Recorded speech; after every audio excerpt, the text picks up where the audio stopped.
En primer lugar, a nombre del equipo del Centro Baruch Espinosa, les damos la bienvenida a este segundo encuentro del coloquio Miradas Actuales sobre el Espinosismo. En este caso, este ciclo de coloquios que nosotros hemos organizado es para dar un espacio a jóvenes investigadoras e investigadores de Latinoamérica para compartir sus investigaciones de pregrado, de posgrado sobre el pensamiento de Baruch Spinoza. El día de hoy nos acompañan Marcos Travaglia de la Universidad de Buenos Aires, nos acompaña también eh, Pablo Cárdenas y nuestra querida Daniela Capona, miembro del Centro Baruch Spinoza, nuestra directora de investigación, como les decía. Vamos a comenzar en primer lugar con la exposición de Marcos Travaglia, quien nos va a presentar su investigación titulada Spinoza en la psicología contemporánea, recepciones, apropiaciones y rechazos. Así que muchas gracias, Marcos, y te cedo la palabra. Muchas gracias, Arturo. Ahora voy a empezar compartiendo.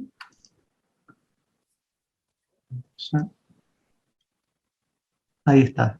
¿Ya ven mi pantalla?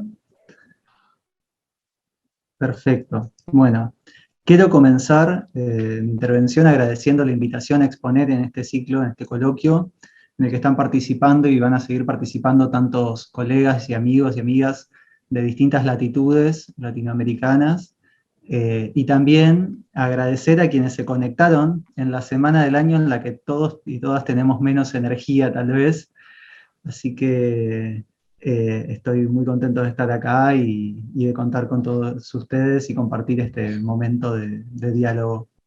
Para no consumir más tiempo en preliminares, voy a comenzar. Como indica la presentación, mi intervención se llama Spinoza en la psicología contemporánea, recepciones, apropiaciones y rechazos, que es la línea en la cual estoy comenzando a trabajar mi doctorado en torno a la psicología de Spinoza justamente y cómo interactúa con otros campos. Y es innegable, la verdad, que Spinoza le da al desarrollo de una teoría psicológica una importancia muy grande en su sistema filosófico. Por otra parte, también es fácil conjeturar que lo que podría haber entendido Spinoza por psicología no es exactamente lo que entendemos ahora o desde hace 200, 150 años, cuando se positiviza como ciencia en los trabajos de William James, William Wundt, etc., y que sigue por muy diversas corrientes hasta la actualidad. Mi objeto de hoy igual no es el complejo desarrollo que ha tenido la psicología, pero me interesa tener en cuenta como guía de todo el trabajo el hecho de que estos fundadores, así como muchos referentes posteriores y actuales, son lectores atentos de textos filosóficos, que podemos encontrar en muchos trabajos conceptualizaciones filosóficas como marco teórico y metafísico de experimentos y trabajos clínicos. Entonces, para esta presentación, me interesa mostrar cómo las observaciones e intuiciones de Spinoza han hallado corroboración en desarrollos empíricos recientes en ciencias del comportamiento. Me parece que esto habilita un diálogo interdisciplinario muy estimulante porque filósofos, psicólogos, neurólogos, antropólogos, etc., tenemos cosas que llevar a la discusión para enriquecer el desarrollo del conocimiento común sobre estos temas, pero también tenemos muchos huecos en nuestras áreas específicas. Algunos los podemos completar refinando nuestro trabajo intradisciplinar, pero otros no somos siquiera capaces de verlos por nuestros mismos sesgos profesionales. Podemos tal vez verlos más fácilmente mirando desde otro lugar, como puede ser otra disciplina. Así, la teoría psicológica de Spinoza no solo es interesante, creo, como una entidad autocontenida, y en ese sentido creo que nos convoca a todos los presentes, sino que también es una fuente de inspiraciones para investigaciones muy sugerentes. En lo que sigue, voy a hacer un recorrido muy breve por 4 áreas y maneras en que se da la recepción de Spinoza en la psicología cognitiva contemporánea. Primero la relación mente-cuerpo, luego cuestiones relativas a la cognición y la conciencia, En tercer lugar, la voluntad. Y por último, la cuestión de los afectos y las emociones. Y a modo de cierre, voy a sugerir algunas reflexiones sobre la intervención que podemos tener como profesionales de la historia de la filosofía en el avance, digamos, de estos conocimientos en ciencias. Comencemos entonces por la relación mente-cuerpo, que es un tema, la verdad, basal en la filosofía, en la psicología y en la filosofía también, ¿no?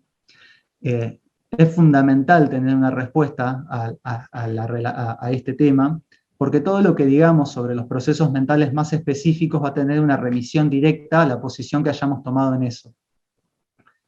La respuesta que tenemos más impregnada en nuestro sentido común es el dualismo. A veces un poco más, a veces un poco menos mitigado, pero tendemos a pensar mente-cuerpo, alma-cuerpo como dos cosas separadas, dos cosas distintas, en todo caso juntas. Y hasta la actualidad sigue impregnando a nivel teórico formas de dualismo, como podemos encontrar en David Chalmers, y en psicología en cierta forma también en Freud. Del lado tal vez más cognitivista, Robert Solomon replica la dualidad cuerpo-mente cartesiana al decir, por ejemplo, que las emociones son estados somáticos independientes de los aspectos cognitivos. Con el rechazo que ha habido en las últimas décadas al cartesianismo, tanto en psicología como en filosofía, la apelación a Spinoza se volvió bastante popular. Y la idea de Spinoza, como sabemos, ¿no? Al respecto, es que hay un núcleo causal común en la realidad que podemos concebir o describir en al menos dos registros conceptuales distintos: el pensamiento y la extensión física. A un mismo evento, entonces, le pueden corresponder diferentes descripciones en cada uno de estos atributos, dando cuenta así de, por ejemplo, un funcionamiento neuropsicológico en términos físicos y, por otro lado, poder relatar eso de una forma fenomenológica con el vocabulario psicológico. Y encontramos, de hecho, lecturas afines a este llamado paralelismo o perspectivismo en el monismo anómalo de Donald Davidson, que tiene incluso trabajos sobre Spinoza, y también en propuestas de Antonio Damasio, como en su teoría del yo, o la explicación de la génesis de las emociones, en determinadas áreas del cerebro, como ser la amígdala o la corteza prefrontal. También hay una gran afinidad en toda la corriente central en la neurociencia de la actualidad, que es el mecanicismo constitutivo, por ejemplo, de Wright y Bechtel, que propugna una explicación mecanicista, como la que hace Spinoza, ¿no?, de los procesos neurológicos, alejando desde una perspectiva epistemológica distinta a la que aprendemos normalmente en lo que es epistemología, tipo modelo nomológico deductivo, etc. Hay, sin embargo, algunas perspectivas más radicales que estas, que directamente, como el eliminativismo de los Churchland, apunta a una psicología sin términos psicológicos de sentido común, o sea, que no hablemos de amor, de celos, o de idea, por decir de alguna manera, sino que hagamos una conversión totalmente física, digamos, de lo psíquico. En una línea similar, podemos pensar algunas teorías empíricas sobre el procesamiento de información y también sobre la conciencia.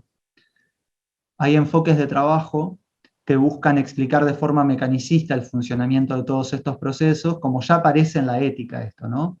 Por ejemplo, está la teoría del espacio de trabajo neuronal global, que es una teoría muy, muy interesante, que está siendo probada ahora en un experimento crucial, que es algo que sucede muy poco en ciencia, con una teoría que compite a ver cuál es la que explica más adecuadamente, de Bernard Barthes y Stanislas Dehaene, que siguiendo la formulación que hacen ellos, ¿no?, la naturaleza de la experiencia consciente surge como el resultado de la actividad cerebral coordinada de distintos subsistemas, coordinada en un todo, ¿no?, que procesan distinta información, que se encargan de la evaluación, la atención, la motricidad fina o no, la percepción, la memoria, etc.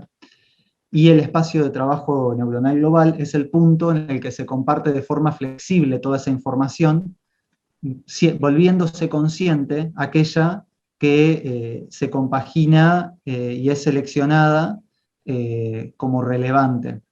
Cuando el espacio de trabajo neuronal global selecciona y asocia un conjunto de procesadores, esa información forma una representación coherente, digamos, podríamos decirlo en términos del pensamiento, digamos, eh, una representación de ideas que se vuelven conscientes y no necesariamente representan todo aquello que está sucediendo, digamos, a nivel causal, sino que es aquello que se vuelve en nuestra representación, como la idea inadecuada de nosotros mismos, podría decirse.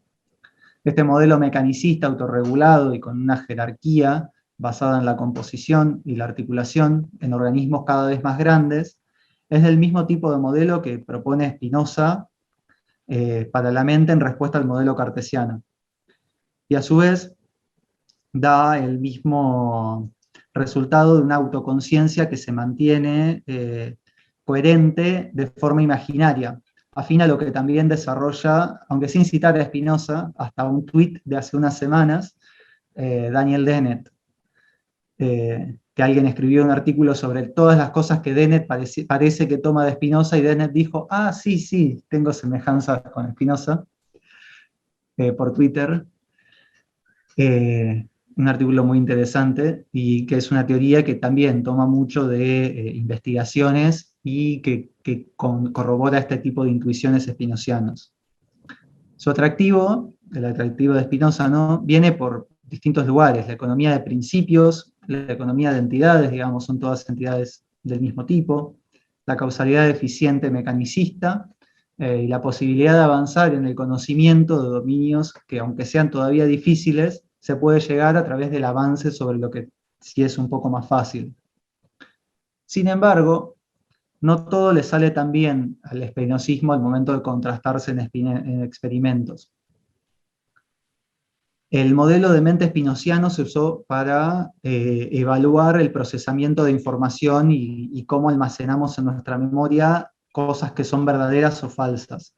Lo que sostiene Spinoza es que todas nuestras ideas se afirman como verdaderas, salvo que otra idea excluya ese carácter y afirme su falsedad. Esto es, en primera instancia, creemos en todo lo que percibimos, salvo en lo que etiquetamos, por decir de cierta forma, como falso.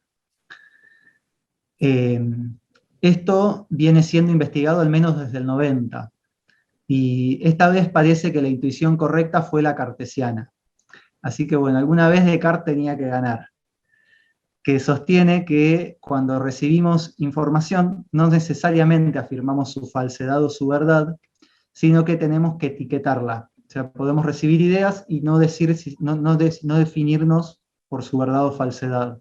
Y esto nos permite también pensar una serie de críticas al modelo de mente de Spinoza en general, específicamente en lo que refiere a si pensamos de forma tan veritativo-funcional o si el procesamiento de información en nuestra conciencia es de otra forma. La cuestión de los mecanismos psíquicos que nos determinan, ¿no?, a afirmar o a negar algo, nos lleva inmediatamente a un tema súper candente que a todos nos provoca en nuestras primeras lecturas de Spinoza, que es la cuestión de la voluntad. Y algo que me fascina del trabajo contemporáneo, digamos, y que trata de tener alguna pata empírica respecto de la voluntad, es que mientras más se lo intenta estudiar, más matices aparecen entre la posición, digamos, de la voluntad libre y el determinismo, y ninguna de las dos posiciones es totalmente segura para pararse. Y esto es cierto, por sí solo, negar el libre arbitrio no soluciona ningún problema.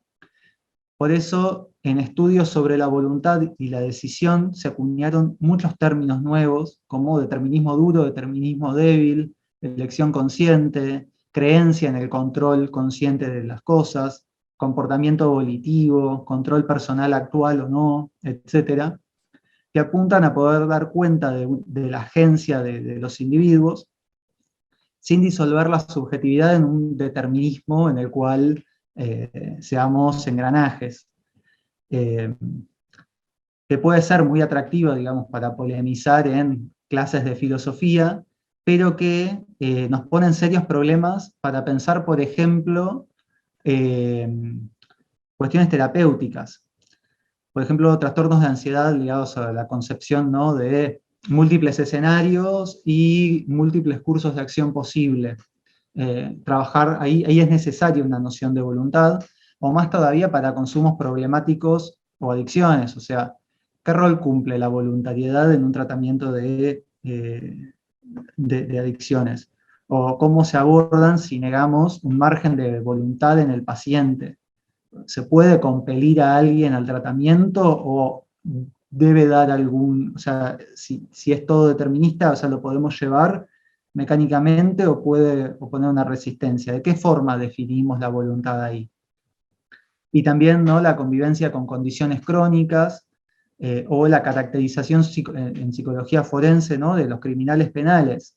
Una persona que asesina una vez, un violador, necesariamente su psiquis está estructurada de forma tal que no puede hacer otra cosa, no podría haber hecho otra cosa. En otra línea, pensemos, por ejemplo, en el pensamiento mágico y New Age o las terapias alternativas, etcétera, que enfatizan ideas muy ambiguas de una voluntad libre y otro tipo de determinismos también, que ponen en peligro la salud de pacientes y de personas sanas al cuestionar evidencias en base a anécdotas, falacias, verdades a medias, distorsiones cognitivas, etcétera. El mismo encadenamiento que mencionaba antes para la respuesta de la relación mente-cuerpo y la construcción de todo el plexo, ¿no?, de conceptos psicológicos, tiene una consecuencia última en las prácticas de los individuos y las comunidades. Estos son problemas que nos queman las manos hoy, y en Spinoza hay una batería muy grande de argumentos para problematizar todas estas nociones ingenuas de libertad, de soluciones milagrosas y rápidas a situaciones complejas, cuya solución efectiva, si existe, tal vez sea complicada y lenta. El desarrollo de la discusión en filosofía y psicología teórica y empírica sobre esto es tan grande y especializado que las fuentes clásicas ocupan un lugar más bien chico, comparado, por ejemplo, a las inspiraciones que tienen en otras áreas, frente a las intervenciones de otras disciplinas teóricas, empíricas o aplicadas, que trabajan en otro registro, ¿no? Sin embargo, creo que todavía podemos sacarle mucho jugo a nociones como conatus, como idea adecuada e inadecuada, causalidad adecuada e inadecuada, y sobre todo la redefinición de los conceptos éticos clásicos como el de libertad humana. El último eje es el de los afectos y las emociones. Los estudios sobre las emociones, como todos sabremos, ¿no?, que lo escuchamos en todas partes, están en la cresta de la ola y muy de moda, y además es un campo muy dinámico. Y hay corrientes muy importantes como el funcionalismo de Antonio Damasio o la appraisal theory de Nico Frida, Phoebe Ellsworth y otros, en los cuales es muy curioso cuando uno los lee, porque lo que realizan son investigaciones empíricas en base a Spinoza. Y lo reconocen muy abiertamente, lo cual es muy llamativo de leer también. ¿Por qué acuden a Spinoza? Tiene que ver un poco con la historia del tema, me voy a detener un chiquitín en esto, que es que en la década del 70 se empezó a desafiar esta idea que podemos rastrear desde Tales por lo menos, de que hay una dicotomía entre la cognición como un proceso racional y frío y la emoción como algo que es corporal, irracional y no conceptual. Y se intentaron desarrollar conceptualizaciones más complejas, que menciona acá grandes rasgos en la diapositiva, ¿no?, que tomar las emociones como expresiones faciales físicas, como juicios, como percepciones somáticas, como sentimientos, como motivaciones, etc.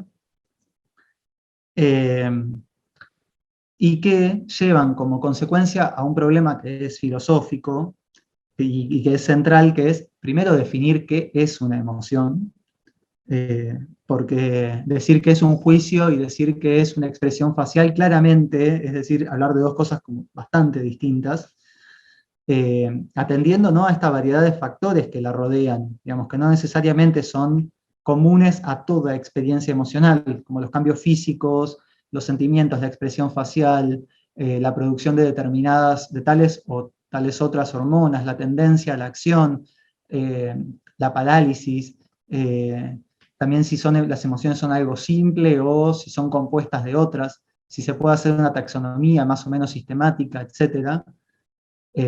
Y bueno, en general cada una de estas teorías, en las cuales verán muchas personas van pasando de una a la otra a través del tiempo, enfatizan uno u otro de los aspectos y hay incluso propuestas elásticas o de desarrollar libremente todos los paradigmas posibles y que se junten cuando se junten, lo cual es también muy interesante porque es una mirada bastante filosófica, podemos decir, sobre un mismo objeto de estudio.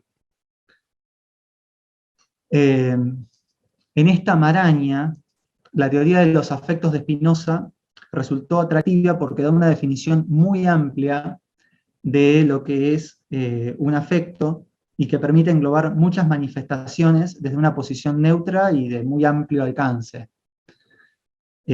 Partiendo de las definiciones de afecto y una lectura transversal, digamos, a Ética 3, un afecto o emoción, para decirlo en términos contemporáneos, es un proceso que sucede en un individuo al interactuar con su entorno y que lo determina una alteración que puede ponderar como favorable o desfavorable y alguna reacción que le es consecuente.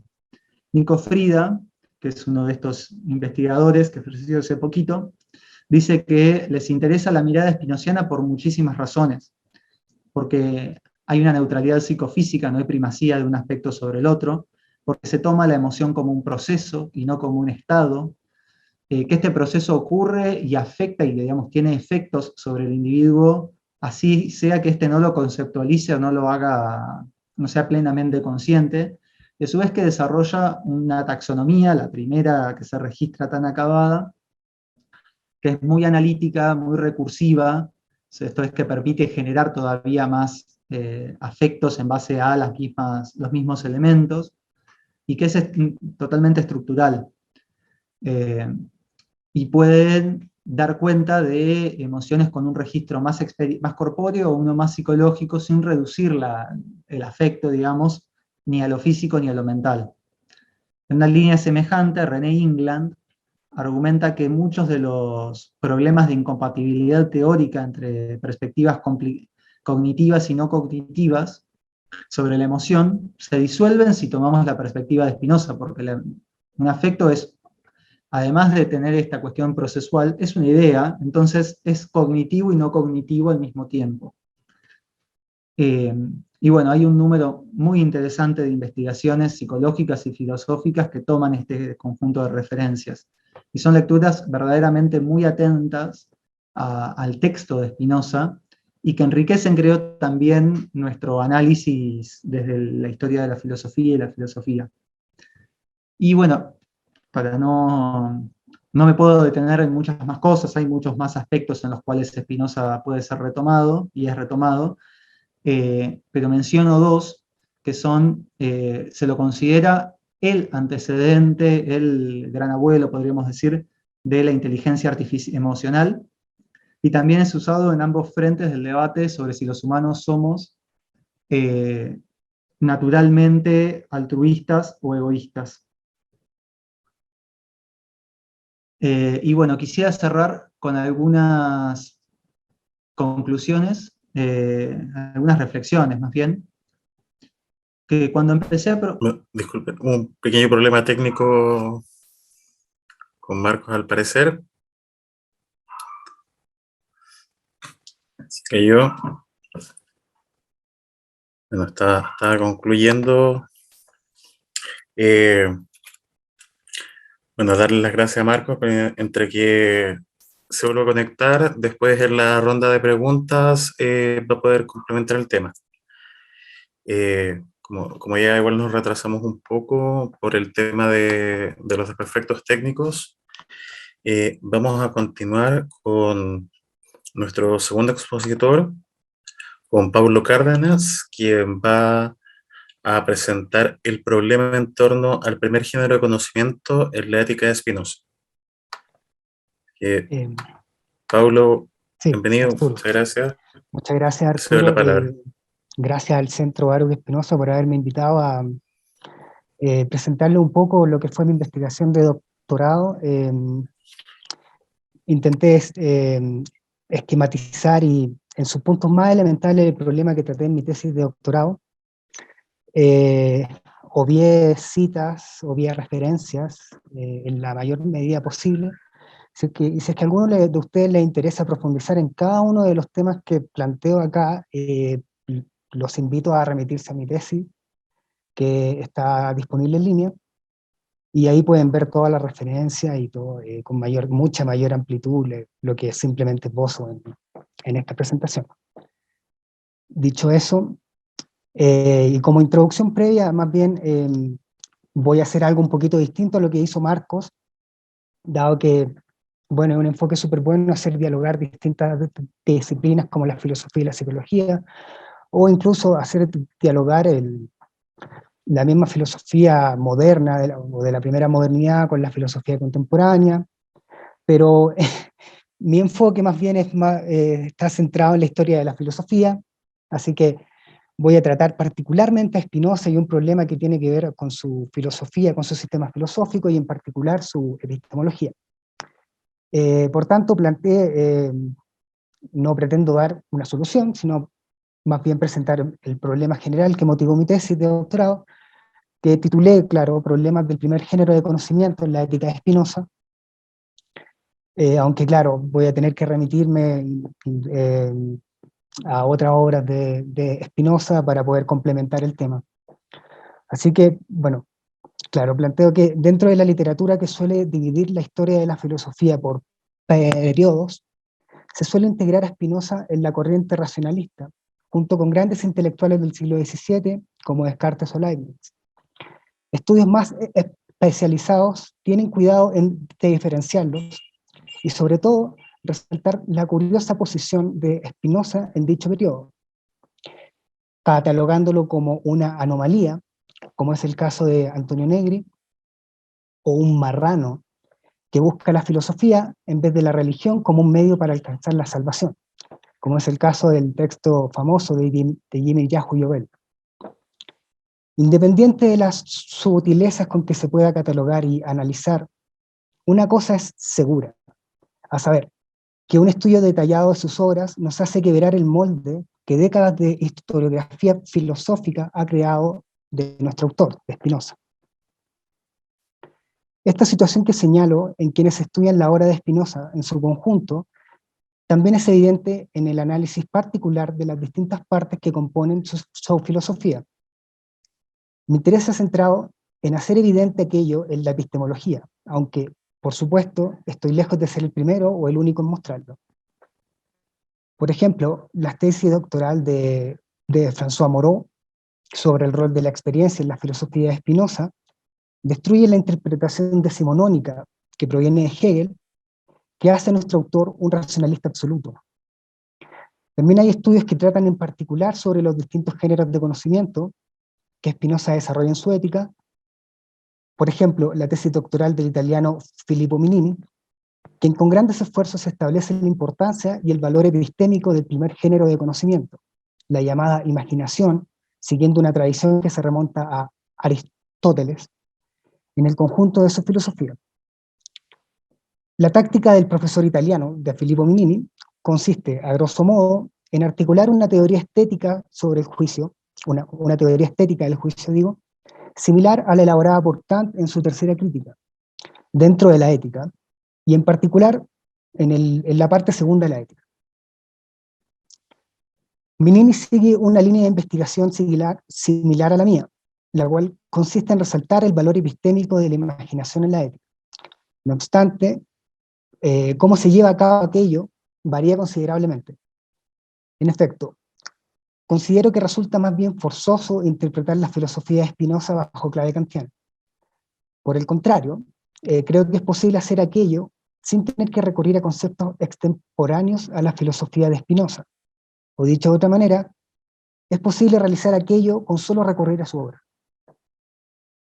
En mi tesis de doctorado, como les decía, intenté articular una lectura de la epistemología de la obra de Spinoza que considere la imaginación no como un defecto, sino más bien como una parte central y fundamental en la construcción del conocimiento adecuado y verdadero de la naturaleza, propio del segundo y sobre todo del tercer género de conocimiento. Dado el objetivo de esta presentación y la amplitud de una tesis doctoral, intentaré lo que sigue centrándome en la parte segunda de la ética. Primero, presentar lo que considero las dos maneras de acceso al conocimiento imaginativo que Spinoza desarrolla ahí. Luego, analizar en mayor detalle los mecanismos por los cuales se desarrolla el conocimiento sensible, en tanto fundamento y ya no deficiencia de los géneros superiores de conocimiento. Y por último, analizar el lugar específico en que Spinoza cataloga la imaginación como una potencia y virtud del alma, lo que nos fuerza a considerar a la imaginación ya no meramente como la causa del error, sino que como el fundamento sine qua non para el desarrollo del conocimiento verdadero de la naturaleza. Así que parto con lo que yo catalogo como perspectivas top-down y bottom-up del primer género de conocimiento. Como se sabe, la parte segunda de la ética tiene por tema general el origen y naturaleza del alma o mente humana. Dentro de los múltiples temas que allí se tratan, se encuentra una teoría del conocimiento que se desarrolla, según lo creo yo, bajo dos preguntas rectoras. Primero, ¿qué es el conocimiento? Y luego, ¿cuál es el origen del conocimiento? Parece ser una distinción secundaria, pero para mí es central para entender cuál es el rol y valor que tiene la imaginación en el marco general de su epistemología.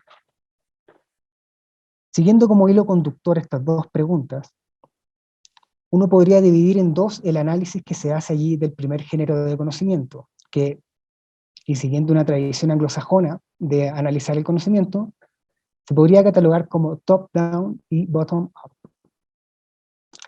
Es decir, desde el fundamento metafísico de la naturaleza por carriles separados, hasta el conocimiento científico, y desde el alma humana hasta el conocimiento científico de la naturaleza e intuitivo de Dios. Hola Marcos, bienvenido de nuevo. Claro, eso serían las perspectivas top-down y bottom-up. Mencionaremos de pasada los elementos que consideramos importantes para establecer el tema que me interesa presentar. Entonces, la perspectiva top-down de análisis considera el conocimiento desde el fundamento de toda la realidad hasta el desarrollo del conocimiento científico, es decir, el conocimiento verdadero de la naturaleza que el hombre puede alcanzar. Esta perspectiva se desarrolla luego de establecer ciertos principios fundamentales que rigen a las modificaciones de los atributos, los cuales a su vez explican el comportamiento de todo modo singular existente en acto. Esto es, los modos finitos de los atributos conocidos por el hombre, que se rigen, ya sea a través de cadenas causales finitas, en lo extenso, como afecciones singulares, es decir, las ideas. La esencia del hombre se demuestra en tanto modificaciones concretas y singulares de dichos atributos que expresan de cierta manera la naturaleza de Dios, lo que se definirá en la parte tercera como potencia. Curiosamente, disculpen, los modos finitos que expresan de cierta manera la naturaleza de Dios en el hombre corresponden al alma, es decir, al pensamiento, y el cuerpo, que es lo extenso, en el mundo físico. Y curiosamente, digo, es gracias a esta teoría metafísica de los modos la que permite a Spinoza resolver con una rapidez asombrosa, y a diferencia de Descartes, la relación entre alma y cuerpo, o mente y cuerpo, los cuales siguen los mismos principios de comportamiento ya establecidos en las proposiciones anteriores, y que rigen al mundo completo, dado que estos rigen a toda modificación de los atributos de Dios. La cadena argumentativa que ha seguido en estas proposiciones, que Spinoza ha seguido en estas proposiciones en la parte segunda, se corta de golpe, dada la necesidad de comprender la naturaleza, ya no de lo extenso, sino del cuerpo humano, dado que sería imposible comprender lo que tiene de particular, lo que tienen de particular sus afecciones, lo que a su vez explica la naturaleza y alcance de sus ideas, y en especial de sus afectos.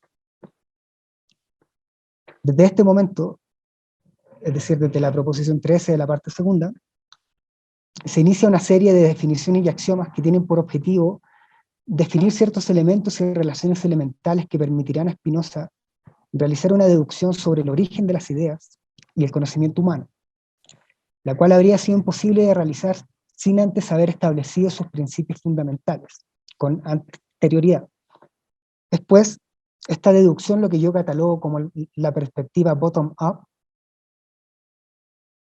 claro, es esta, la que se inicia ahora, la perspectiva que yo catalogo como bottom-up, dado que se deducen genéticamente las propiedades y relaciones que posibilitan el conocimiento humano.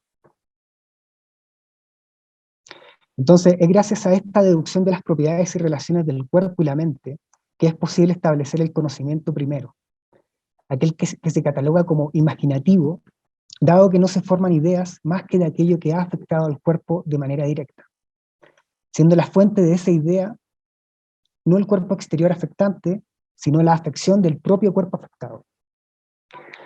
Idea que desde el punto de vista bottom-up se cataloga como percepción, y desde el punto de vista top-down, que hablé al principio, imagen. Es decir, son dos formas para hablar o referirse de lo mismo. De esta manera, la imaginación resulta ser la forma de conocimiento espontánea por la cual el hombre se relaciona tanto con el mundo exterior como consigo mismo. Y aquí el gran problema de este género de conocimiento, a saber, que toda idea tiene como base el propio cuerpo y las afecciones que éste experimenta, siendo la causa por la cual no se tenga una idea clara y distinta, ni del propio cuerpo, ni de los cuerpos exteriores, ni incluso de la propia conciencia. Esta afirmación resulta coincidir con el cartesianismo. No obstante, Spinoza añade algo que no solo lo diferencia del filósofo francés, sino que además posibilita a considerar este conocimiento, el conocimiento imaginativo, de manera positiva y extremando el racionalismo absoluto cartesiano. Es decir, que el conocimiento imaginativo es el fundamento ineludible de la verdad, indispensable para poder desarrollar el conocimiento claro y distinto de la naturaleza, e incluso la conciencia misma humana opera en el campo imaginativo. Esta es, pues, la clave de lectura que seguiré en lo que sigue. En primer lugar, hay que eliminar una interpretación de este conocimiento muy popular como extendida, es decir, que la imaginación es un conocimiento erróneo, es decir, que es la fuente del error. Como se sabe, toda idea en tanto referida a Dios es verdadera. Aquellas cosas que imagina como verdadera, siendo la causa del error, por tanto, y como dijo Marcos, la ausencia de otra idea que excluye la existencia de aquellas cosas que imagina como estando presentes. Siendo así, la imaginación debe considerarse como una expresión de la esencia del alma, dado que afirma la existencia de aquello que concibe. Es decir, la imaginación debe considerarse en este sentido como una potencia del alma, dado que es responsable de lo que se llamaría hoy una realidad psíquica. Así, el error surge en el alma ante la ausencia de otra idea que excluye la existencia de aquello que la representación afirma, que la representación imaginativa afirma. Aquella idea debe ser capaz de demostrar los mecanismos por los cuales la representación imaginativa surge, explicando el por qué la afirmación es errónea. Siendo ese el caso, dicha idea no puede pertenecer más que al entendimiento. Así, y es lo que me importa señalar, el error resulta ser un defecto del entendimiento, siendo la esfera de oposición entre lo verdadero y lo falso. De allí que proviene la notable afirmación de Geroul, que el error nace no de un conflicto interno de la imaginación, sino más bien de un conflicto lógico entre aquello que el entendimiento concibe y la imaginación afirma. Entonces, me quiero detener en un problema acá, que dado que consideramos que la imaginación no es un error y acabamos de afirmar que es una potencia del alma, planteo que resulta problemática la consideración positiva de la representación imaginativa. Y las respuestas que se pueden esbozar varían en el valor epistémico que se le puede asignar. Sin querer agotar el tema, por supuesto, ni siquiera en mi tesis de doctorado lo logré hacer, por supuesto. mencionaré al menos 3 respuestas, teniendo para ello que recurrir a otras obras de Spinoza, sin las cuales creo que es imposible desarrollar este tema de manera apropiada. En primer lugar, se puede afirmar que la imaginación es una potencia del alma, pero que tiene un nulo valor epistémico. Aun cuando sí ofrezca maneras diversas y enriquecedoras de interpretar la realidad, claro, aun cuando sí ofrezca maneras diversas y enriquecedoras de interpretar la realidad, no ofrece valor epistémico alguno. Por ejemplo, el caso de los profetas, que es analizado por Spinoza en el capítulo 1 del Tratado Teológico Político. Siguiendo esta lectura que acabamos de ofrecer, Spinoza señala allí que, en el caso de los profetas, la potencia productiva de la imaginación es superior a la del entendimiento.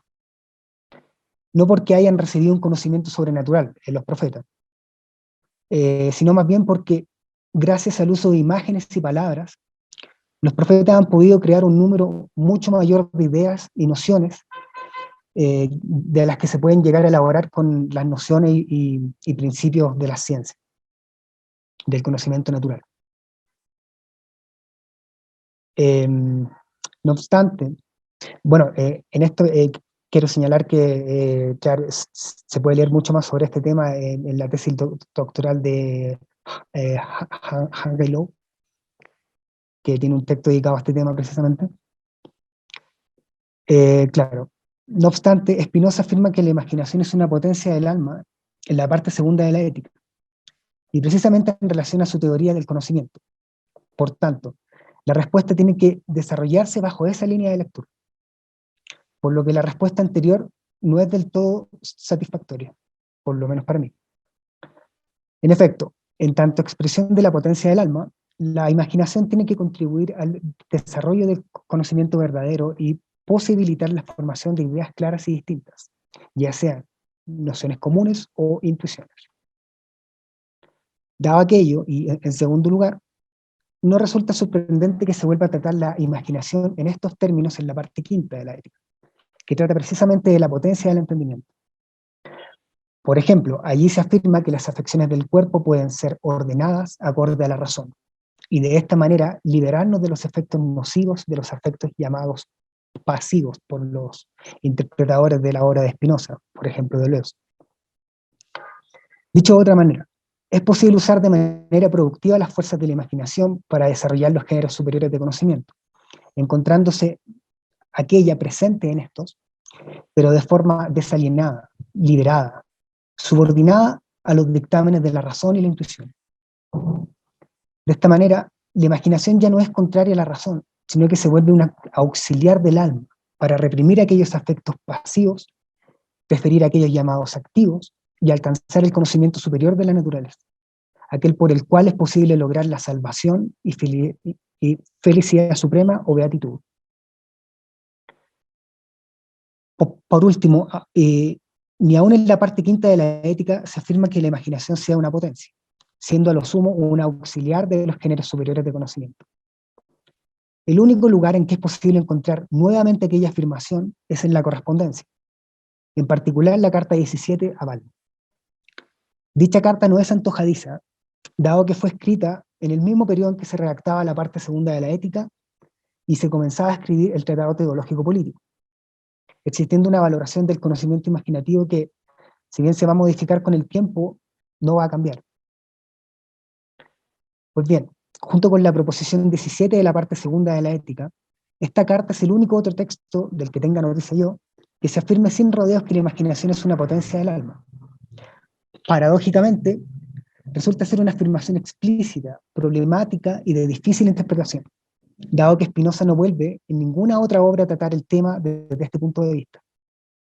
El contenido de la carta, por supuesto, es conocido por todos. Balin es un viejo amigo de Spinoza que busca consuelo en su doctrina filosófica. La muerte temprana de su hijo lo tiene devastado, frente a lo cual termina por plantearle un problema en relación a la posibilidad de los presagios. Él, Balin, cree haber presagiado la muerte de su hijo, le dice a Spinoza, dado que escuchó los quejidos que su hijo emitió en su lecho de muerte días antes de que éste enfermara. ¿Cómo interpreta aquel fenómeno un filósofo como Spinoza? Entonces, Spinoza divide en varias partes la pregunta directa de Balin y las analiza acorde a su sistema filosófico. En primer lugar, afirma que los quejidos que escuchó no eran reales, sino más bien un producto de su imaginación. Se realiza aquí un desplazamiento, dado que ya no se considera un fenómeno físico, un sonido, sino que es uno psíquico, una percepción semi-alucinatoria. En segundo lugar, Balin afirma que su experiencia fue un presagio según el orden cronológico en que se sucedieron los acontecimientos, asumiendo que los quejidos fueron signos de lo que sucedería después. Spinoza asume que existe una causalidad en el fenómeno investigado, pero no de tipo lógico, sino que analógico, dado que retrospectivamente Balin comprende la naturaleza de los quejidos que escuchó días antes. Es decir, su razonamiento va del efecto a la causa.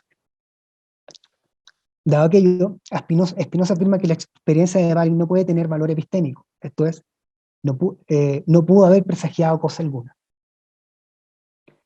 No obstante aquello, no deja de analizar por sí mismo el tema del presagio y ahonda aún más en qué condiciones tendría que cumplir para que éste sea posible. Si bien la experiencia de Balin no fue un presagio, Spinoza no desecha que son de hecho posibles, al afirmar que un padre puede sentir de manera confusa lo que sucede en su hijo, dado el amor que los une.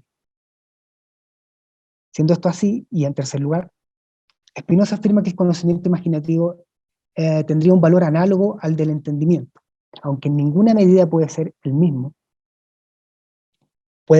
es decir, informativo, aunque de ninguna manera se puede hacer ciencia con él, al menos como se comprende la ciencia en el siglo XVII. Como se ve, es una interpretación de la imaginación que tiene elementos en común con aquella que se desarrolla en el Tratado Teológico Político, aunque el enfoque que se da en esta carta es único, dado que se analiza desde un punto de vista epistémico. La clave para entender este problema yace en el origen de las ideas imaginativas. ¿Cuál es el origen de estas ideas imaginativas que señala la carta? Pues bien, la respuesta que Spinoza da es tan escueta como reveladora. Señala allí que las ideas imaginativas tienen dos posibles fuentes, siendo una de ellas la constitución del cuerpo. Para demostrarlo acude la experiencia, siendo prueba de ello la locura que surge de la fiebre u otros cambios corporales, o los sueños violentos de aquellas personas cuya sangre es más espesa de lo normal. No resulta extraño esta explicación, dado que la encontramos tanto en la ética como en el Tratado de la Reforma del Entendimiento. La segunda parte de la respuesta sí es más curiosa, y es la que me interesa resaltar. Es decir, que las imágenes también pueden ser determinadas por la sola constitución del alma. Spinoza va más allá del Tratado Teológico Político y señala, para demostrar esta afirmación, que las imágenes siguen cada uno de los surcos que hace el entendimiento, de manera que une imágenes y palabras, igual que el entendimiento lo hace con sus demostraciones, de manera que no se puede entender cosa alguna sin que antes la imaginación recoja el surco que la demostración ha dejado y forme una imagen de esta. Entonces, ¿qué se puede concluir de todo esto? Por desgracia, en este respecto, Spinoza no dice nada al respecto, no pudiendo encontrarse el tema desarrollado de esta manera en obra alguna posterior, por lo que solo se puede especular. Doy tres claves rápidas. Por un lado, se puede afirmar que Spinoza, de hecho, desarrolló una ciencia de la escritura y la interpretación en el Tratado Teológico Político, aquello que desde el siglo XVIII se conoce como hermenéutica, siendo uno de los primeros en aplicar un estudio crítico a la Biblia. Por otro lado, el origen psicofisiológico de las respuestas elementales al ambiente y el desarrollo y evolución de las ideas es tema de los más variados tipos de psicología, la cual junto con la llamada filosofía de la mente no deja de expandir y enriquecer la comprensión de la mente humana. Por último, tal vez Spinoza apuntaba con esto hacia el desarrollo de una verdadera ciencia de la conciencia, una fenomenología rudimentaria que explica a través del mecanismo rudimentario del siglo XVII, las múltiples experiencias del ser consciente y el devenir consciente. Esta cuestión, sin duda interesante y que enriquece mucho la comprensión que tenemos de Spinoza en la actualidad, no puede resolverse aquí, por eso que planteé el tema como un problema al comienzo, y que como no puedo dar una respuesta satisfactoria, prefiero terminar ahora. Muchas gracias. Muchas gracias, Pablo. Eh, bueno, ahora, queridas y queridos, vamos a dar el pase a Daniela Cápona, nuestra directora de investigación del centro y última expositora del día de hoy, y después vamos a pasar la ronda de preguntas en la cual van a poder ustedes interactuar con Marcos, con Pablo y con Daniela. Y bueno, Marcos en este caso va a poder aclarar justo la última parte de su presentación que le queda en la conclusión.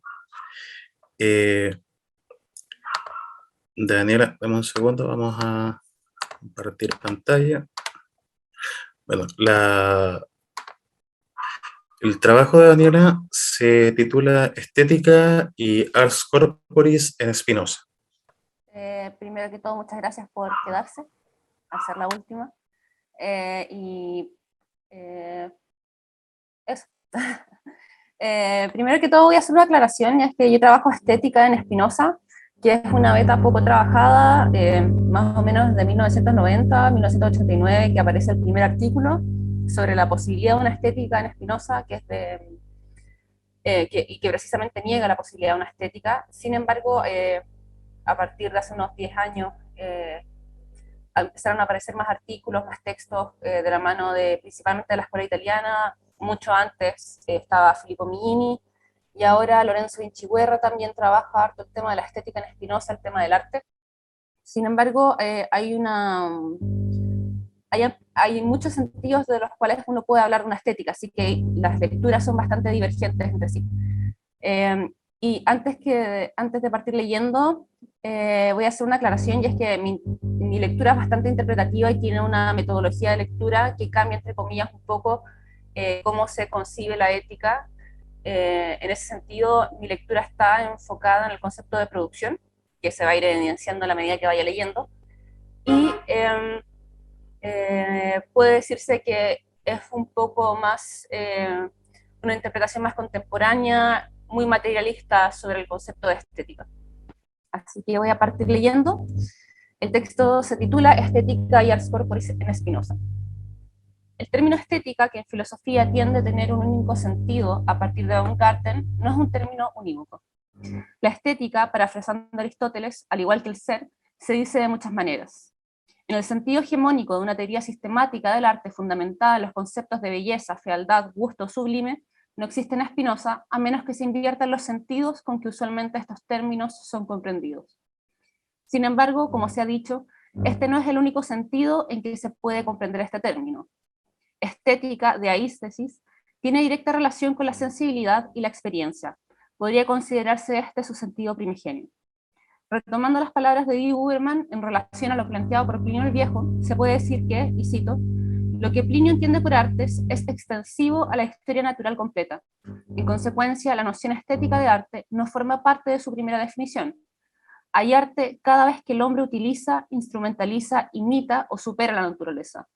El arte, por excelencia, en el texto pliniano, es ante todo la medicina. Cierra la cita. Es decir, la estética tiene una directa relación con la actividad del cuerpo, con la experiencia sensible como un ars corporis, extendiendo así el sentido de lo que se comprende por arte.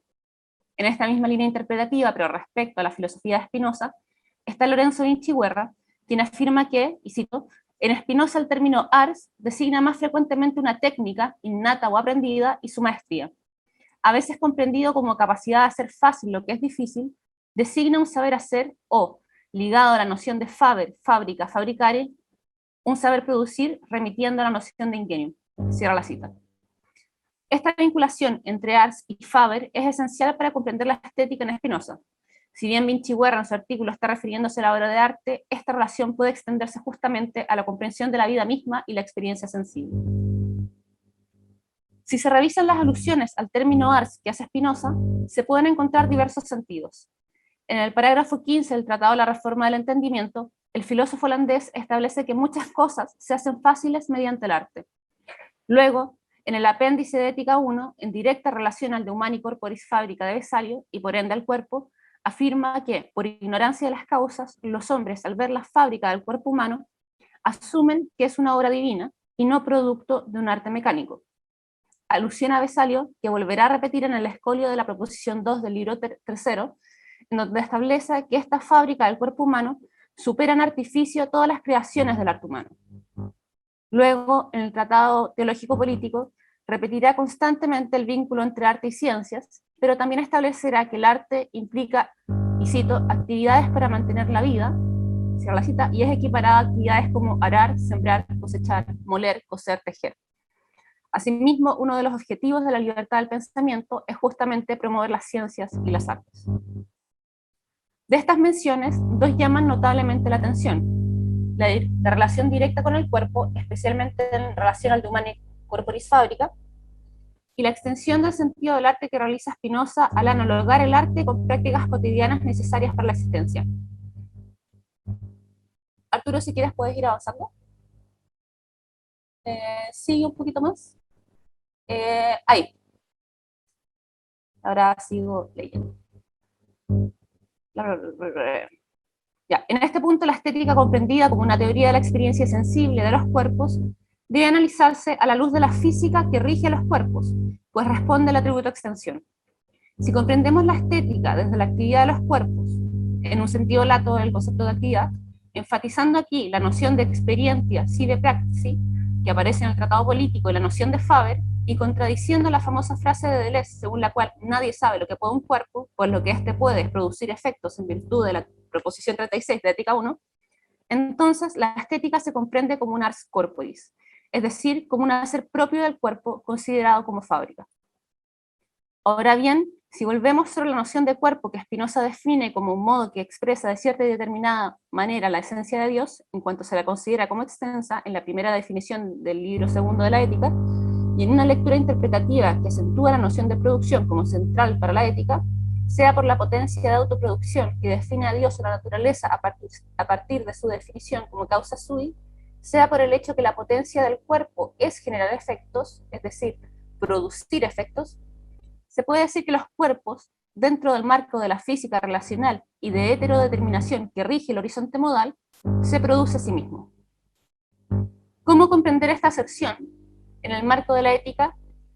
En medio de la crítica a la concepción teleológica de las cosas, y en particular aquella que los concibe como medios para un fin, Spinoza escribirá que, y cito, después de haber considerado las cosas como medios, no pudieron creer que ellas se hicieron a sí mismas, sino que a partir de los medios que ellos mismos suelen preparar, debieron concluir que se da algún o algunos rectores de la naturaleza, dotados de libertad humana, que les proporcionaron todas las cosas y las hicieron todas para su uso. Cierra la cita.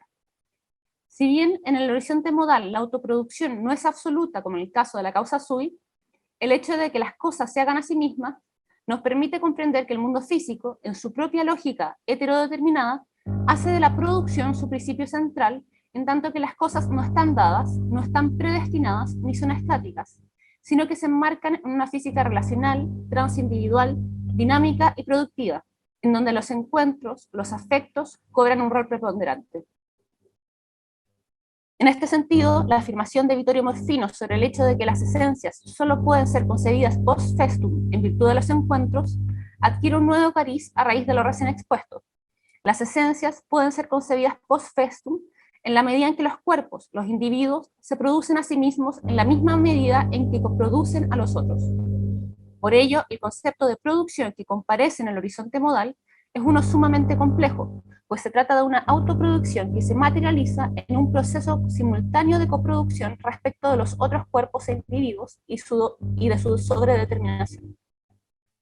Es decir, la física que modula y rige los cuerpos es una física no solo dinámica, sino también productiva en la medida en que la composición y descomposición de relaciones no solo puede comprenderse como un mero comercio entre las partes, sino como una efectiva modificación material que cambia la disposición de los cuerpos, haciendo del cuerpo un proceso de producción continua, en donde efectivamente el encuentro con los cuerpos exteriores, así como la capacidad que tiene el propio cuerpo de afectar a los demás, lo tornan una parte de materia plástica, una corporalidad que se produce en esos mismos encuentros que lo determinan. Si cada individuo es una parte de la materia total, incluso la muerte, la descomposición de sus relaciones vitales, implica una nueva producción, la reconfiguración de las partes de la materia, vuelven a generar un nuevo individuo con una disposición y constitución diversa a la anterior. Es decir, la producción opera como la acción de reconfiguración de las partes de la materia en cuanto sometida a las leyes de la física, en donde no existe la destrucción de la materia, sino solo su transformación. El cuerpo humano, por lo tanto, opera como una fábrica, como una producción de sí mismo y de los otros cuerpos. Producción que se encuentra regulada por la conservación de la relación de movimiento y reposo que constituye la forma del individuo total, que es la naturaleza. Es decir, debe existir un equilibrio relativo dinámico que garantice la naturaleza del individuo total, que es la facies totius universi. El énfasis que se quiere poner en esta presentación es que la producción modal se da en y por las relaciones, en y por los encuentros. Mientras que Balibar y Morfino ponen énfasis en la noción simondoniana de transindividualidad, nuestra propuesta apunta a pensar la filosofía spinoziana como una que, además de transindividual, está centrada en el concepto de producción, pues este implica la de transindividualidad, aun cuando Spinoza no desarrolla propiamente todas estas nociones con estos mismos términos. Los encuentros, de este modo, no solo hacen singular los afectos que los cuerpos reciben de otros cuerpos, no solo aumentan o disminuyen la potencia del cuerpo afectado, sino que además inciden materialmente sobre ellos, dejando vestigios que cambian su disposición corporal. Los encuentros no solo abaten la barrera interior-exterior, siguiendo a Morfino, en virtud de la potencia concebida como la relación que regula ambos puntos en cuanto se consolida el encuentro, sino que además, en ese mismo movimiento, en ese mismo afectar, ser afectado, los cuerpos alteran su disposición corporal mutuamente para generar una nueva disposición. En este sentido, las vestigias son el índice de una producción intercorporal que modifica, reconfigura, altera la materialidad del cuerpo, concebida como una cierta configuración singular de una parte de la materia total, que se define por su capacidad de producir efectos, y uno de esos efectos es la producción de sí mismo. Ahora bien, considerar las cosas como parte de la materia implica al mismo tiempo repensar la naturaleza de la extensión, la materia misma y el movimiento reposo que Spinoza cataloga como el modo infinito inmediato de la extensión y que constituye la estructura elemental de la materia, siguiendo aquí la lectura de Manuel Escribano. Ante este panorama, cabe recordar las palabras del filósofo en la carta 4 a Oldenburg. Cito: «Le ruego, amigo mío, que considere que los hombres no se crean, sino que únicamente se engendran y que sus cuerpos ya existían antes, aunque bajo otra forma. Y aquí se sigue algo que yo acepto de buen grado, y es que si se aniquilara una parte de la materia, se desvanecería simultáneamente toda la extensión». Cierra la cita. Esta sentencia esclarece un punto central respecto a la materia. En primer lugar, los hombres no son creados en el sentido de una creación ex nihilo, es decir, la materia no se crea ni tampoco se destruye, sino que se reconfigura, con lo cual no existe ningún tipo de imperfección en Dios o la sustancia. Sin embargo, esto es consecuencia de la segunda proposición de esta frase, y es que la materia se identifica con la extensión. Todos los cuerpos, en tanto cosas extensas, por lo tanto, son materiales. A partir de la extensión concebida como el espacio de una variación continua, como hace Luigi Pichega, cuyo modo infinito inmediato es el movimiento reposo y la definición de la materia tal como es en sustancia, es decir, homogénea e indivisible, pero siempre en transformación, se sigue que los cuerpos como partes de materia, como modificaciones de la sustancia concebida como extensa, son también puntos relacionales de una variación constante macro que es la facies totus universi. En este punto, la producción de los cuerpos es la reconfiguración constante e inacabada de los cuerpos como una parte de la materia, tanto por la acción de los cuerpos exteriores como de la potencia propia del connatus. Aquí la noción de connatus, que aparece como un equilibrio en la relación de movimiento-reposo que constituye la forma del individuo, tiene un rol central en cuanto no solo mantiene un equilibrio frente a la acción de los cuerpos exteriores, sino que se erige como una potencia propia de cada cosa. Potencia que implica que los cuerpos no se rigen únicamente por un criterio de inercia, es decir, como si fueran arrastrados por el movimiento reposo que viene de las relaciones con los cuerpos exteriores, sino que la cosa misma posee en sí una potencia que opone una cierta resistencia. Por este motivo, para Spinoza, ninguna cosa puede ser destruida sino por una causa exterior, y por ello también toda cosa se opone a todo lo que pueda suprimir su existencia. Es decir, la potencia que es el connatus no es un efecto meramente reactivo frente a lo exterior, sino que su resistencia frente a aquello que puede destruir su forma implica una acción, en un sentido lato, por parte del cuerpo frente a esa relación con lo exterior. Esto no significa que el connatus sea un principio del movimiento, lo cual implicaría introducir un carácter teleológico en los cuerpos, sino que es una fuerza propia de cada cosa que se va modificando con esos mismos encuentros, pero que implica un proceso. Por ello, cito a Spinoza, de ahí que la potencia de cualquier cosa o el connato con el que ella, sola o con otras, hace o se esfuerza por hacer algo, esto es, la potencia con el que se esfuerza en perseverar en su ser, no es nada más que la esencia dada o actual de esa misma cosa. Cierra la cita. Aquí es interesante notar el hecho que el connato hace o se esfuerza por hacer algo, pues indica justamente su carácter activo frente a los acontecimientos exteriores y no una pasividad.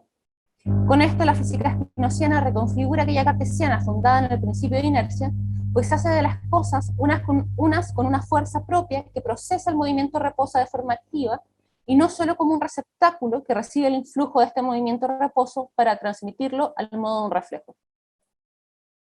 Si la naturaleza es producción, los modos finitos que son sus afecciones, es decir, modificaciones, deben expresar esa potencia de producción.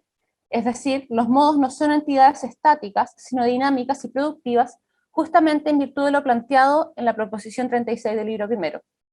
Pues si la potencia de Dios se identifica con su esencia, cito a Spinoza, de la sola necesidad de la esencia de Dios se sigue que Dios es causa de sí y de todas las cosas. Luego la potencia de Dios con la que él mismo y todas las cosas existen y actúan es su misma esencia. Cierra la cita. Es decir, la esencia de Dios es ser causa de sí, potencia de autoproducción.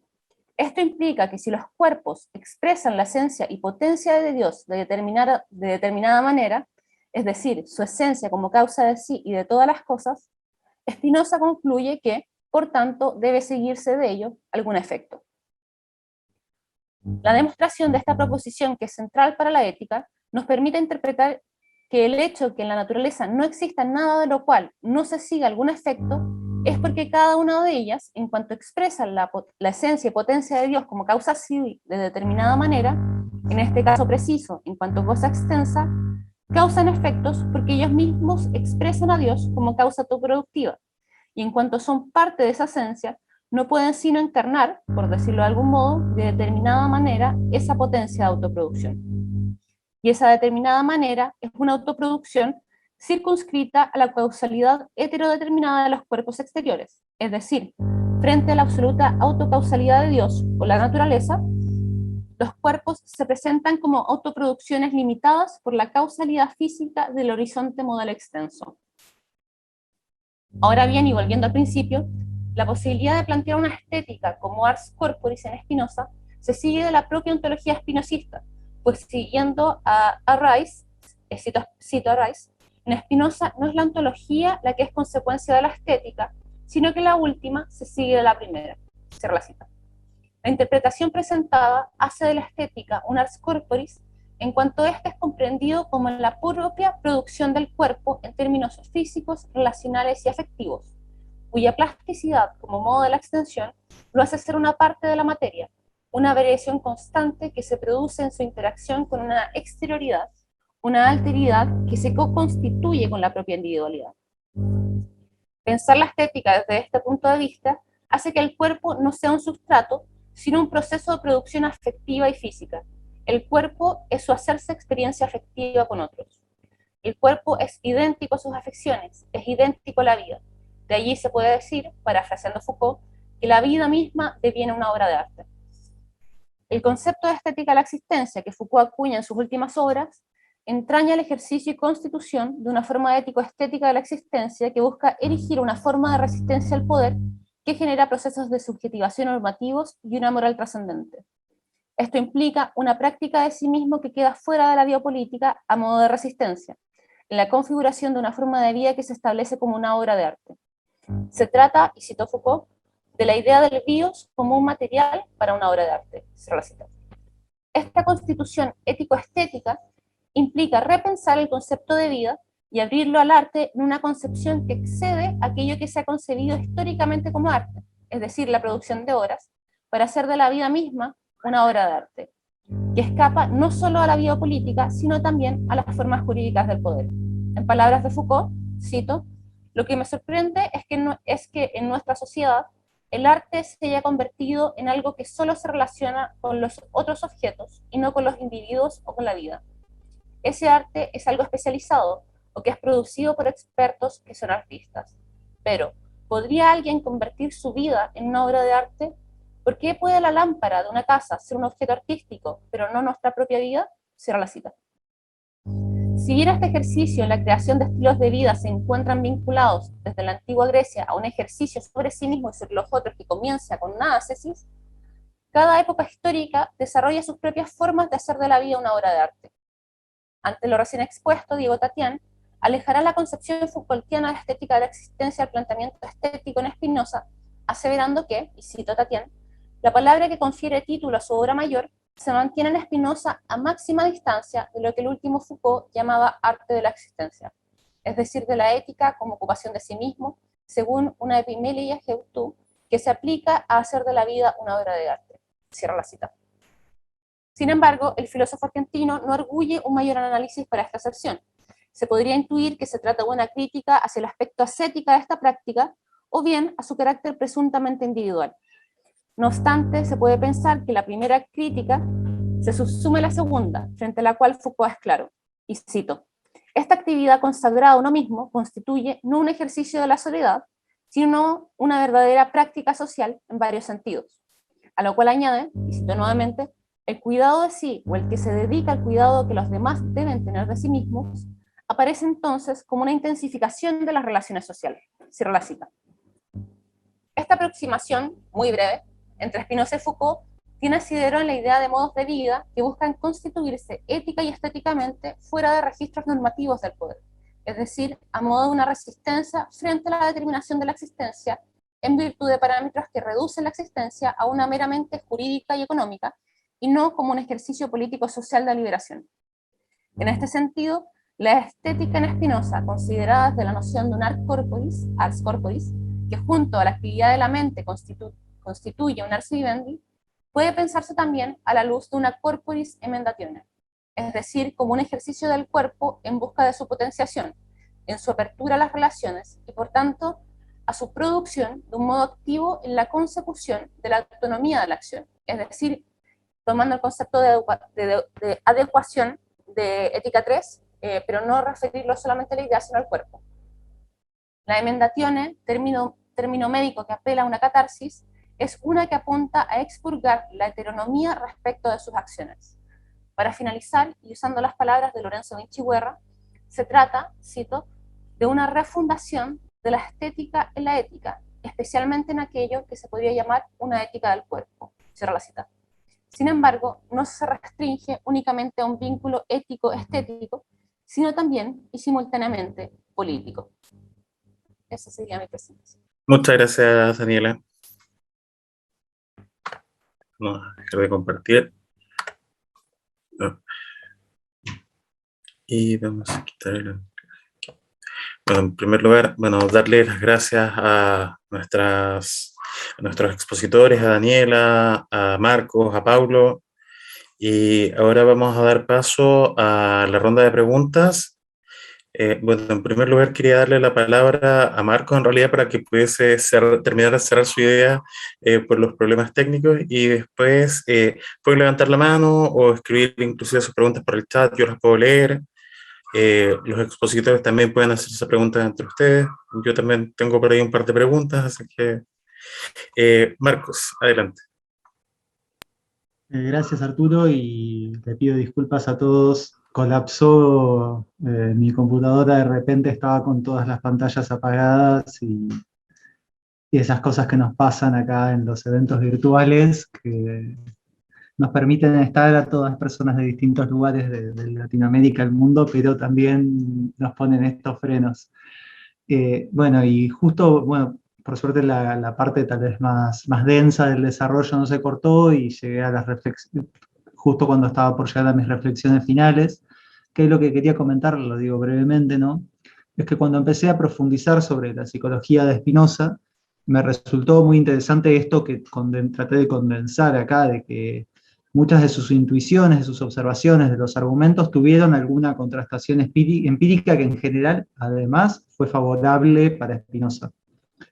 Y que eso creo que no hace una cosa solo unidireccional de que Spinoza es fuente de la cual se absorben cosas y nada más, sino de que la evidencia, eh, o sea, de que la investigación en realidad empírica hace una lectura muy, muy dinámica, que discute mucho también a Spinoza a nivel teórico y nos permite también ver otro modo tal vez de hacer nuestro trabajo, digamos. Ellos necesitan, quienes hacen trabajo científico y van entrando en terreno desconocido, necesitan un esquema metafísico, conceptual, algo que los sistematice y que dé cuenta de los elementos y el lenguaje con el cual van a explicar los fenómenos, y a su vez todas esas intervenciones anómalas, digamos, dentro de lo que leemos nosotros, nos permiten refinar nuestro trabajo de análisis y ampliar nuestro horizonte. Y la pregunta metodológica, digamos, que me queda respecto del quehacer filosófico ligado a la ciencia es, ¿no?, ¿qué lugar ocupa la historia del pensamiento dentro del pensamiento científico? ¿Y qué sentido tiene mirar el presente desde el pasado para las ciencias? No me pregunto si la historia tiene lugar o si efectivamente tiene sentido, porque de hecho sucede, digamos, esto, sino de qué forma hay que hacerlo.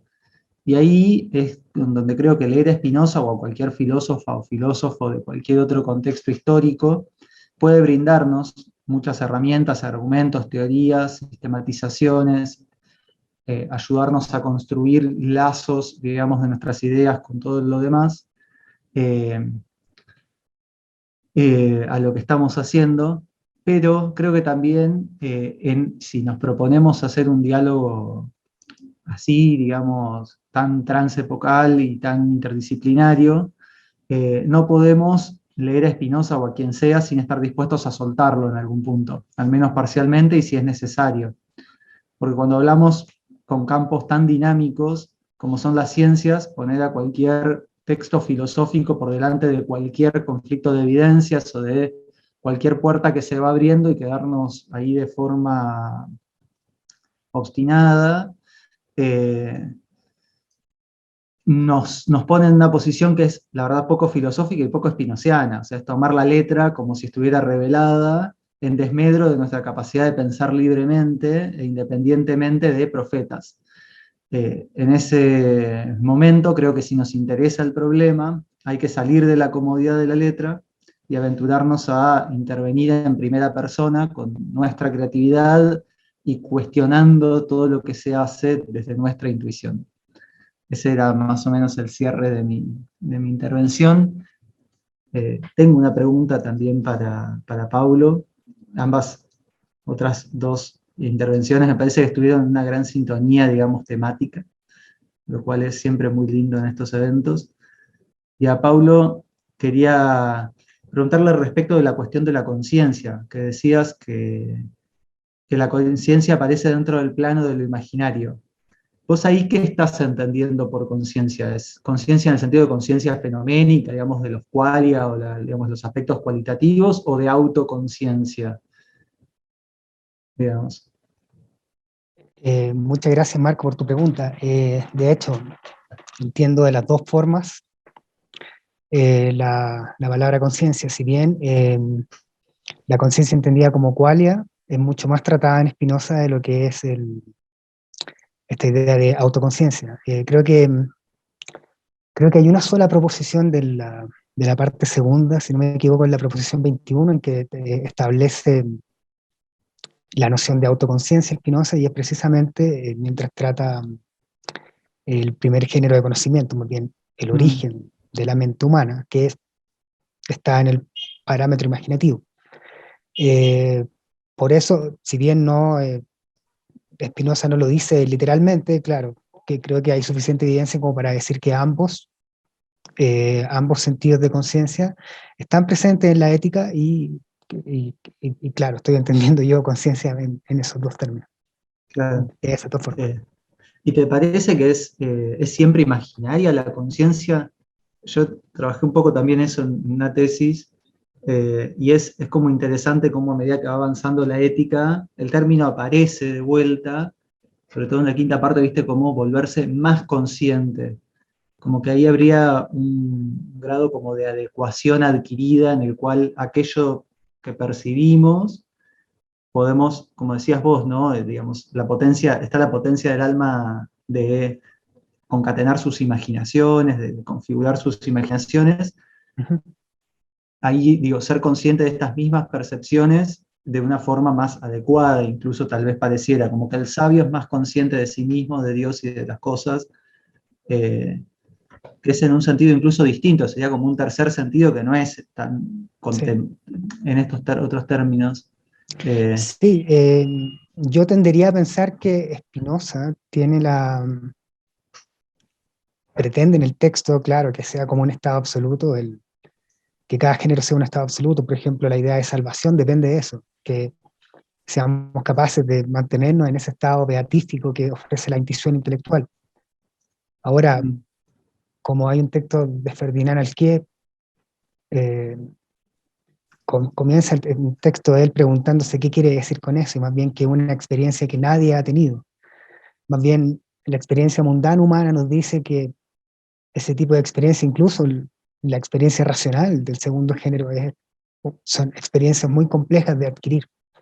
Yo diría más bien que son pequeños vestigios que uno tiene, pequeños razonamientos, pero que para nada reflejan la conciencia diaria, la conciencia mundana.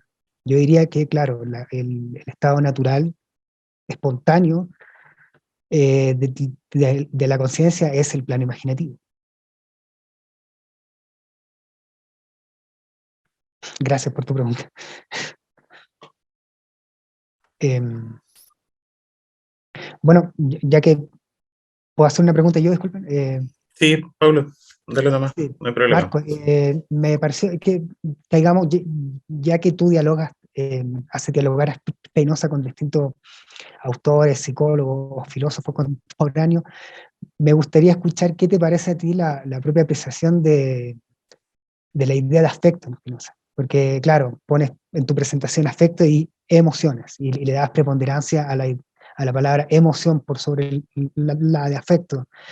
¿Qué te parece la propia teoría de Spinoza del afecto, y tú crees que tiene algún valor en sí mismo en la actualidad?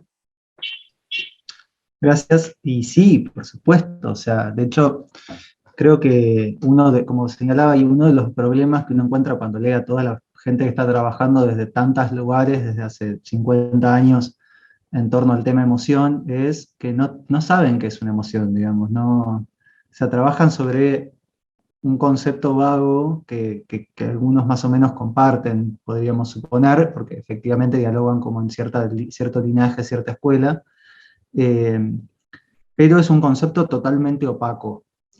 En ese sentido, creo que afecto, si bien fue retomado, digamos, más desde ciencias sociales en los últimos 10, 15 años, con un sentido muy específico, tiene mucho que aportar, digamos, al estudio psicológico, digamos, actual, y dentro de la teoría de Spinoza, creo que si no pasó medio al olvido, como ha pasado tal vez el Tratado de las Pasiones de Descartes, que no es un texto tan universalmente leído como la ética, un texto que sea fuente de inspiración de tantas cosas como es la ética, es porque en sí misma funciona la noción de afecto dentro de la ética, y creo yo que es una noción muy estructurante de una vez que aparece el ser humano, la Sí. noción de afecto es la que estructura todo el resto del desarrollo, digamos, más allá de que nos hable de una idea, de un vínculo, ese vínculo acaba por ser afectivo, ese conocimiento acaba por ser afectivo, si soy consciente de determinadas cosas, porque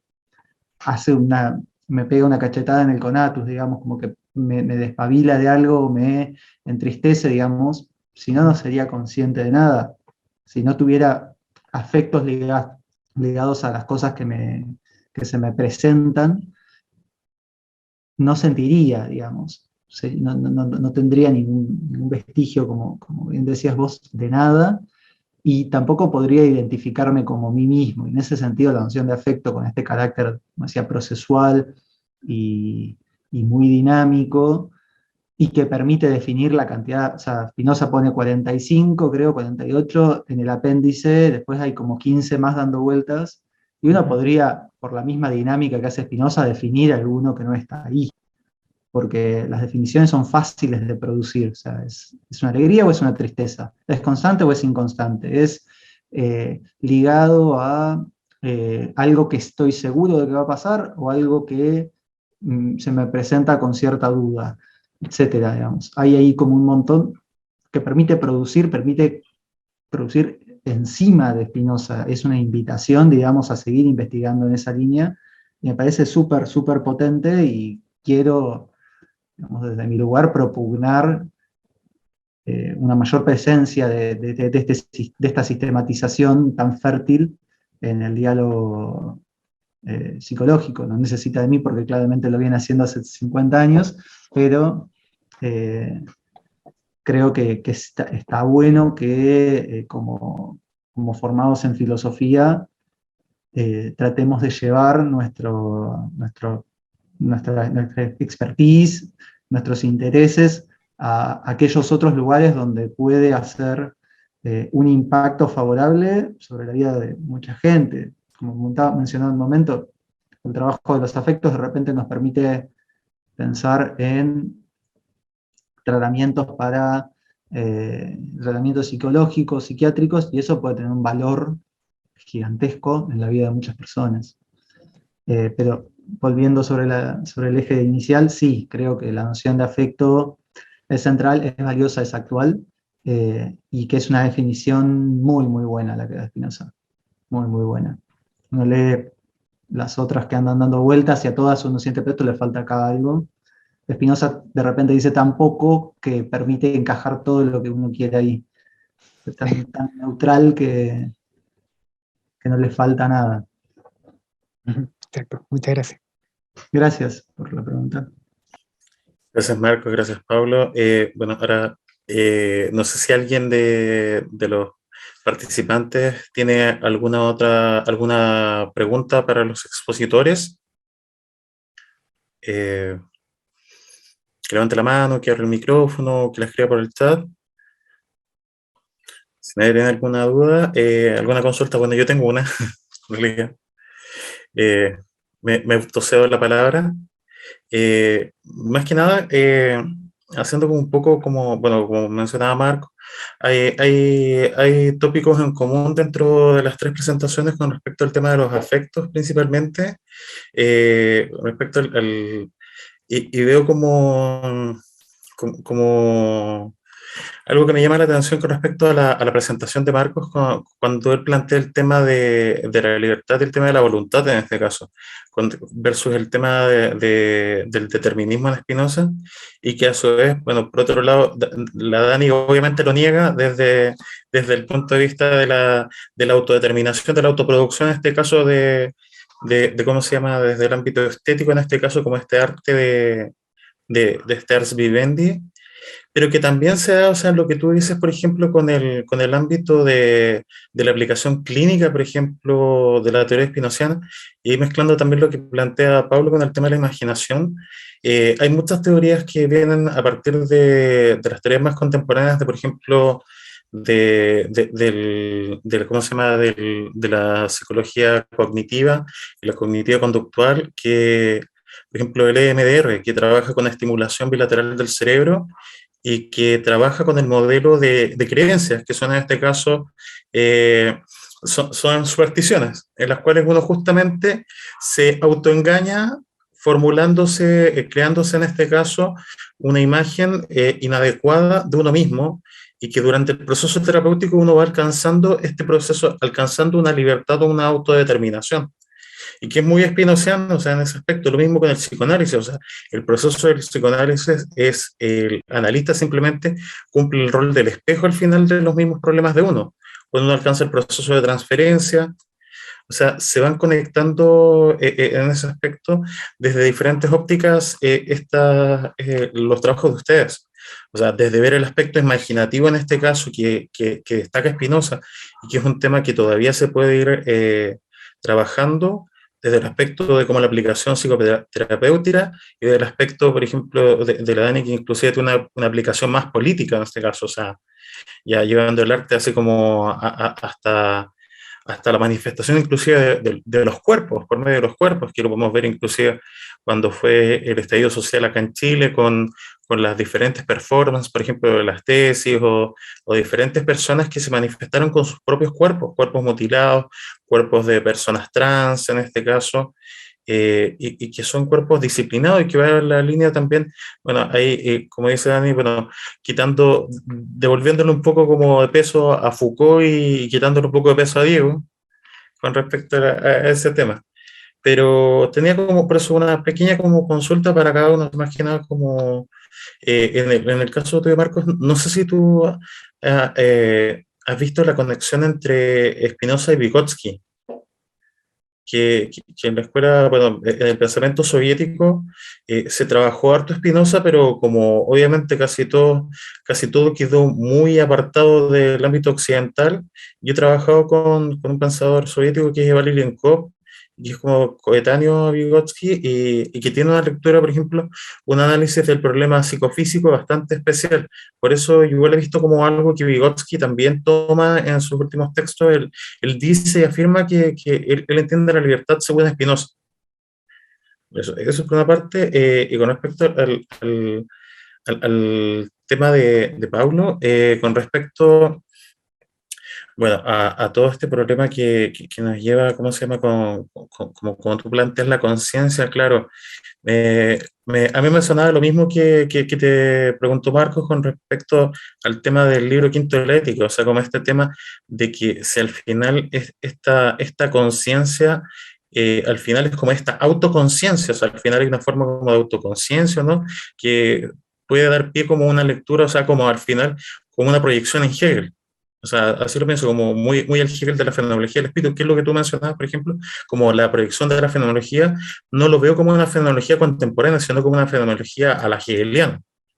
Eso como que pensaba. Y con respecto a lo tuyo, Dani, eh, bueno, sobre tu super esquema hermoso, no, me pareció súper interesante como desplegaste, como hiciste esa conexión entre diferentes pasos a pasar de la ontología de Spinoza, de la figura de Dios, al tema de cómo se llama la estética de los cuerpos. Me parece hermoso, y te quería preguntar en este caso como desde tu perspectiva ya más como una aplicación práctica en el ámbito político, si te podrías explayar un poco con eso. Así que, no sé quién quiere partir. Disculpa por la intervención larga.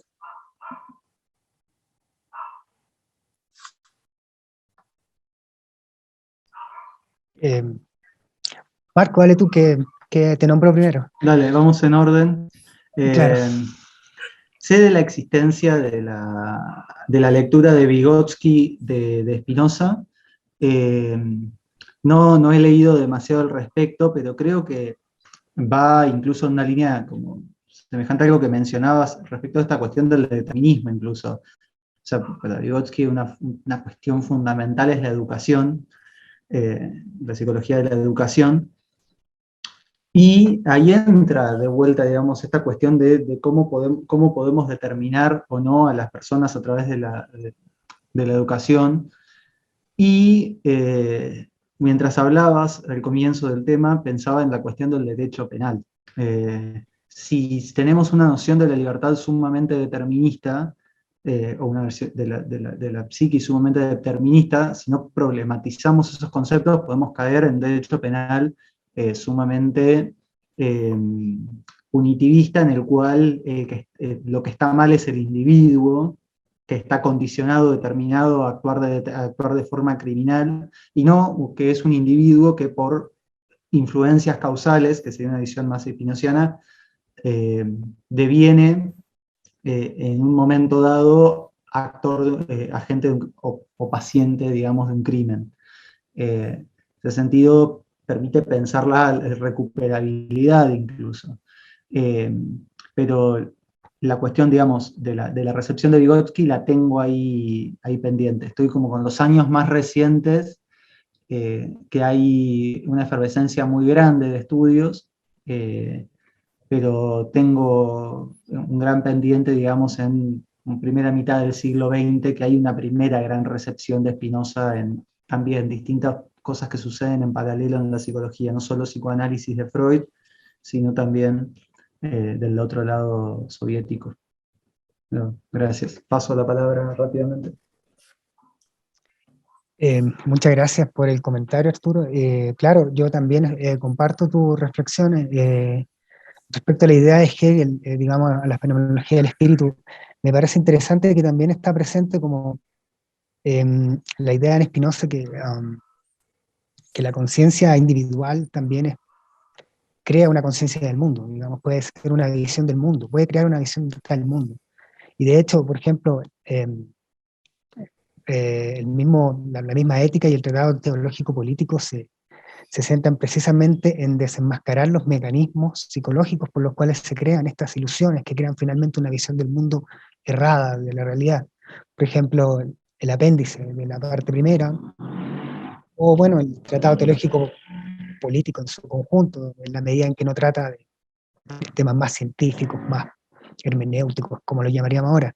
Creo que sí, estoy totalmente de acuerdo, que cada forma de conocimiento para Spinoza crea su propia visión del mundo, cada vez más enriquecedora una de la otra.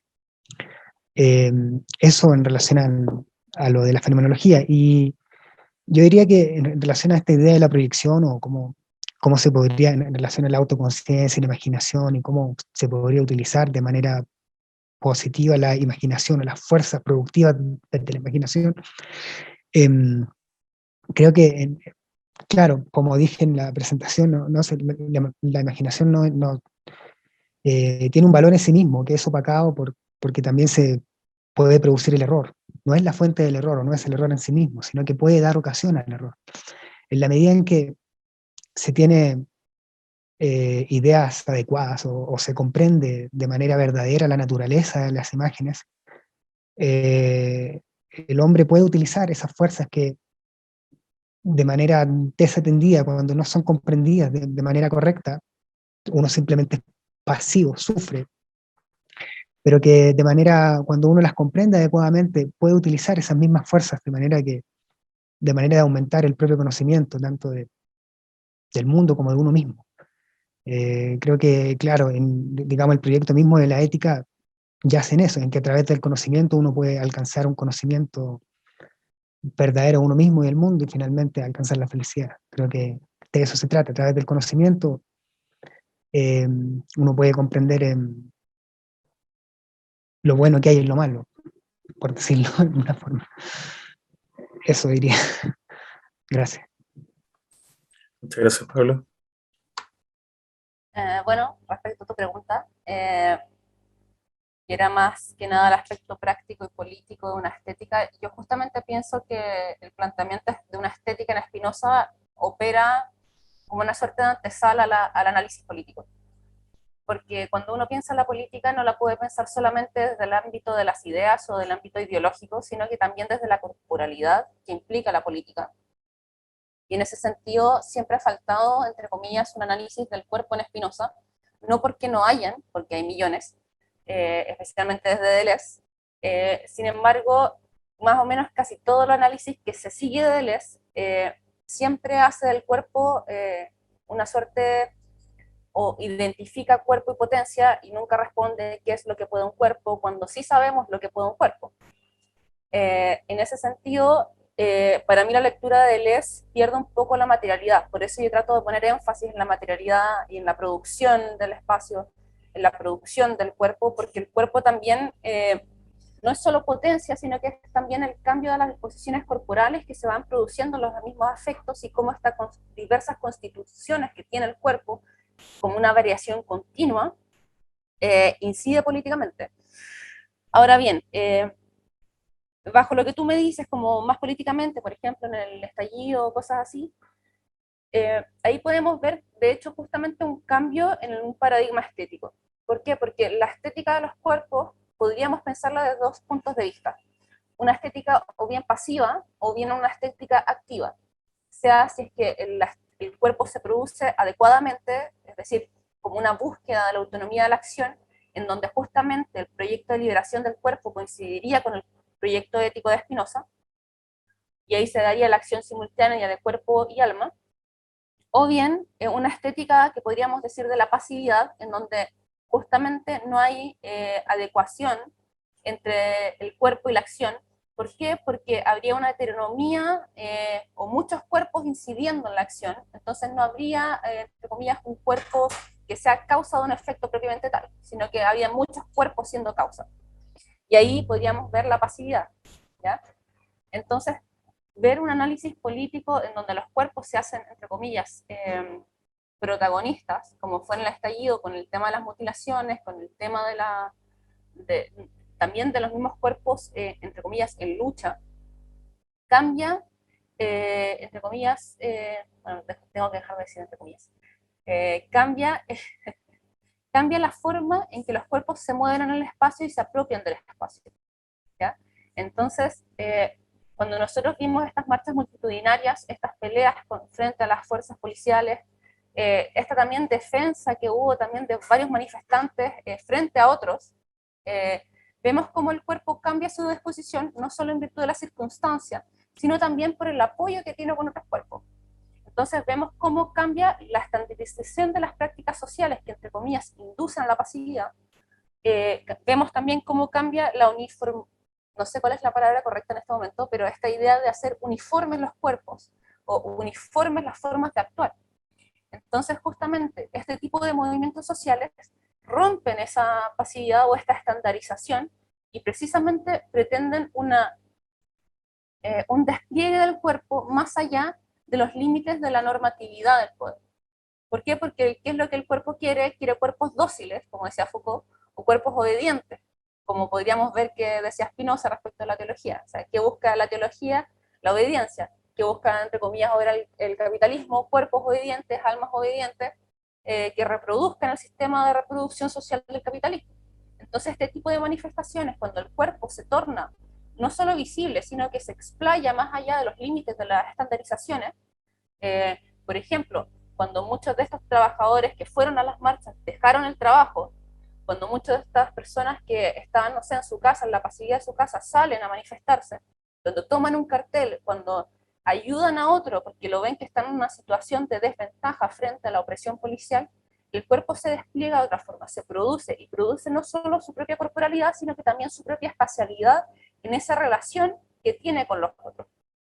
Entonces yo creo que justamente el ejemplo que tú das es justamente evidencia este cambio de una pasividad a una cierta actividad. No estoy diciendo justamente que, no sé, pegarle a un carabinero tenga una acción del cuerpo que simultánea a una acción del alma, claramente no. Pero es como que evidencia mayormente este cambio en la forma de hacer uniformes los cuerpos, hacerlos más singulares, hacerlos más autónomos, en cierta medida. Claramente no de una forma completa. Y lo otro era que, lo que dijiste, lo de las performances, yo creo que justamente el mejor ejemplo para ver una estética en Spinoza es desde la performance más allá desde la pintura. O sea, de la pintura se puede hacer mucho, lo han hecho Gerhard, lo hizo con Rembrandt, otros lo han hecho con Vermeer, Deleuze lo hizo con Vermeer también con Rembrandt, pero hay muchas interpretaciones, hay muchos libros, Roberto Diodato con Vermeer, bla, bla, bla. Sin embargo, yo creo que la mejor estética, si la entendemos como, entre comillas, se ha entendido que es como una teoría sensible, una teoría de la experiencia, una teoría del cuerpo, se ve más y de mejor modo en una performance en donde el cuerpo, entre comillas, viene a quebrar la uniformidad de un espacio política y socialmente, entre comillas, controlado por la irrupción de una práctica del cuerpo que se despliega en el espacio y justamente rompe la estandarización de las prácticas. Eso es lo que puedo decir. Muchas gracias, Dani. Muy esclarecedor. Te ganaste mi voto a presidente. No sé si alguien más tiene alguna duda o consulta para nuestros expositores. ¿Algún comentario final de alguno? Jorge. Hola, ¿se me escucha? Sí, se escucha bien. Bueno, hola, te saludo desde México. Todo un placer estar aquí presente para escucharles a todos, a todos. Y de hecho, me quería comentar algo porque, o sea, me apasiona mucho también y me tiene mucho interesado el tema que trata Daniela. Y ahorita que estaba tocando este tema, ¿no? De lo político, y también en su exposición, no sé si también se pueda, a través de ese planteamiento que hace de la estética, a través de Spinoza, también no sé si se puede rescatar un poco lo que también en un momento trató de aportar Etienne Sorol, ¿no? En su texto esto de los diferentes modos de existencia con las existencias virtuales. Desafortunadamente no he tenido la oportunidad de leer el libro, solamente he podido consultar el que está en internet porque aquí en México no, no se encuentra físico, así que solamente he podido leer la conferencia que viene en la edición esta de Cactus. Y me llamó la atención esto porque eh, concuerdo un poco con lo que dice de Deleuze, porque es verdad que después de Deleuze un poco el cuerpo queda en un estado muy raro, ¿no? Queda un poco, es un, no sé, o sea, a mí me causa esa inquietud porque Deleuze sí es una lectura espinosista muy interesante y muy disruptora, pero el cuerpo sí siento que a veces sí lo deja un poco relegado, pienso yo, ¿no? Y no sé si de una u otra forma también se puede ver a través de sus escritos con Guattari, ¿no? Hace poco tuve la oportunidad de leer el capítulo de afecto, percepto y concepto, ¿no? Y creo que también ahí puede haber una, una forma de entender un poco esta mirada de lesbiana a través de la estética espinosista o de un acercamiento espinosista de la estética. Pero lo que voy con eso es que en su conferencia él hace un énfasis en la faceta de la metamorfosis, porque él entiende eso del devenir, porque para él el devenir pone este ejemplo del famoso filósofo chino que sueña con ser mariposa y de pronto despierta y dice, bueno, no sé si soy mariposa o soy yo, ¿no? Y de pronto dice Sogo que lo que pasó fue un devenir, que es un metamorfoseo. Y no sé, lo relaciono un poco con esta última intervención que hizo sobre la política y la irrupción de los cuerpos en el espacio público, que posiblemente yo creo que una de las grandes potencias, una de las grandes fuerzas que puedo encontrar, al menos yo en mi muy corta vista de comunicólogo, es ese aspecto de la metamorfosis. Inclusive me atrevería a rescatar a Diego Tatián, ¿no? Que también lo rescataron. Y es que me gusta mucho este texto que habla sobre la deserción, ¿no? Que Spinoza es una filosofía de la deserción. Y creo que un poco la estética también es este aspecto de la deserción que también rescata un poco Comité Invisible, un texto que se llama Ahora, que también habla mucho sobre esta autonomía del cuerpo, porque dice que si el cuerpo ahorita no es enfermo, ¿no? Porque dicen, ¿no? De que las instituciones de salud o las instituciones de justicia, si ahorita nos están ahorcando o nos están ensimismando es porque el cuerpo no es autónomo, entonces el cuerpo depende a través de la interpretación que le da la institución al cuerpo, ¿no? Entonces de pronto dice que si hay instituciones de salud precarias actualmente es porque hay enfermos que están dispuestos o están esperando a que las instituciones de salud mejoren de una u otra forma. Entonces lo que dice Comité Invisible, y eso lo encuentro un poco también en Tatiana, ese tipo de óptica es este aspecto de la deserción, ¿no? Y es muy potente lo que dice Tatiana en ese texto, ¿no? De la deserción no es abandonar, sino encontrar otras vías, actuar de otras formas. Entonces, ahorita que está haciendo esa intervención esta Daniela, no sé si también se puede hablar sobre este aspecto de la metamorfosis o el devenir de Sogor, o este aspecto de desertar, ¿no? De ser un desertor del sistema. Y también, bueno, y solamente para terminar mi intervención, creo que, bueno, y es lo que estaba trabajando o tratando de trabajar, es que justo este aspecto del cuerpo me llamó la atención porque yo creo que, al menos yo ahorita, no sé, los exponentes o ustedes, puedan aportar algunos otros ejemplos, pero me parece que el cuerpo también ha podido manifestarse de esas formas a través de la literatura y encuentro, yo creo que los ejemplos más clásicos que pueden ser como Kafka en La Metamorfosis o en Shirley con Frankenstein, pero es que inclusive en Kafka podemos ver este aspecto que respetaba Daniela, ¿no? De cómo el cuerpo a través de la interacción del otro, el conato se ve reflejado en el propio cuerpo, o sea, eh, no sé, no quiero alargarme mucho, pero me parece que en la metamorfosis de Kafka, o al menos es lo que he visto los últimos meses, es que puede haber una incisión o un análisis un poco interesante en ese aspecto o en la propuesta que nos está compartiendo esta Daniel. Bueno, pues muchas gracias.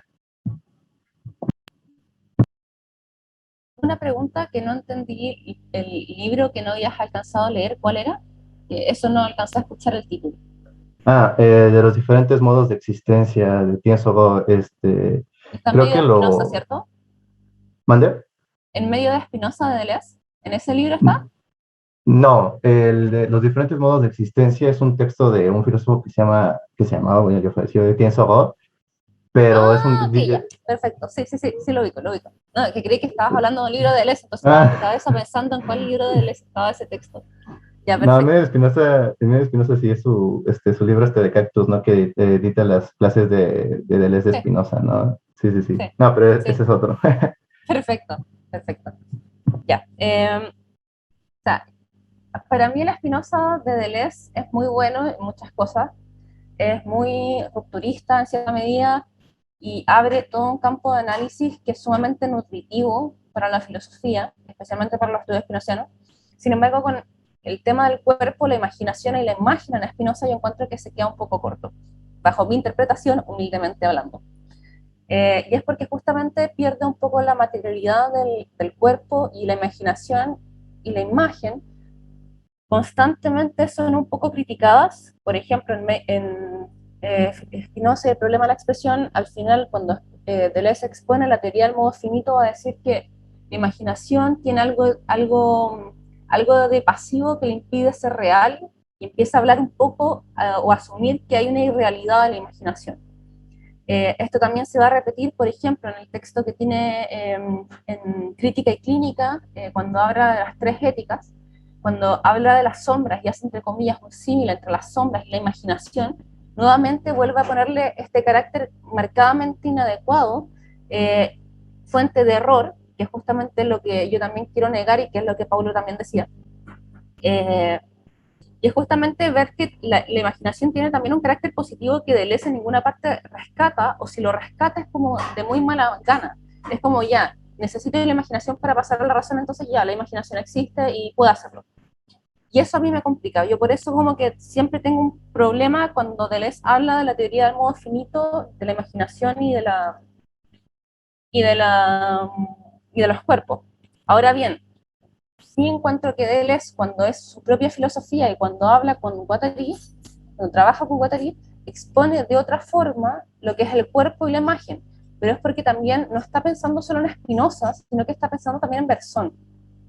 Y en ese sentido, yo encuentro que es un análisis muy fructífero y que de hecho a mí eso es lo que me molesta, porque un autor como Deleuze que habla de estos temas, el devenir animal, de la transformación, la lógica de la sensación, sea incapaz, entre comillas, de ver una cierta positividad de los cuerpos o de la imaginación en Spinoza mismo, como que lo encuentro un poco incongruente. Entonces como que por eso me da rabia, porque siendo tan bueno, como que falla en una cosa tan chica, pero que incide en toda la filosofía, en cómo comprendemos la filosofía de Spinoza. Y es un error sumamente recurrente el hecho de atribuir falsedad o irrealidad a la imaginación. Y es un prejuicio muy ortodoxo de la lectura spinociana. Y eso incide en cómo nosotros también conseguimos los cuerpos. Ahora bien, respecto de la política, no he leído precisamente los textos ay, se me olvidó esta la palabra, el comité invisible, o bueno, vamos a ponerla así para no interrumpir. Eh, pero, y en torno al tema de la transformación y la plasticidad, tú hablabas de la metamorfosis, también la literatura, como que fue una pregunta bastante amplia. Eh, en Spinoza, transformaciones en sentido estricto es una palabra un poco difícil porque la forma en Spinoza es la forma del individuo, es la relación de movimiento y reposo, que es la esencia. Entonces, como que si tú destruyes la forma del individuo, que es la determinada relación de movimiento y reposo, el individuo muere, o sea, cambia la relación y por ende se producen otros cuerpos.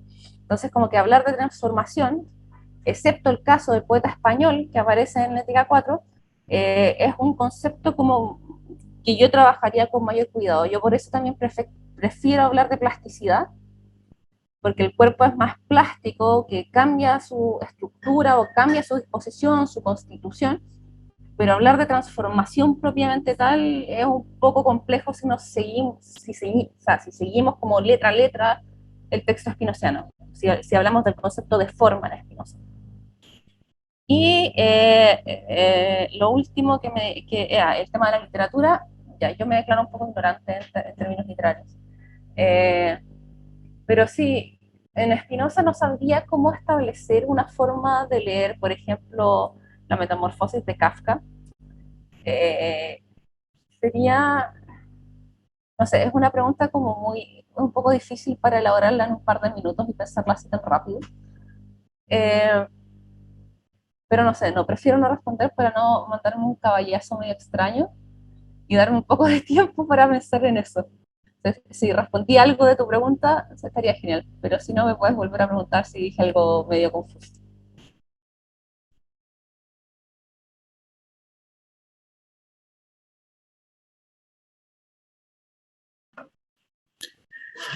Jorge, ¿todo bien con la respuesta de Daniela? Paulo, Marcos, ¿alguno quisiera aportar algo a los comentarios de Jorge?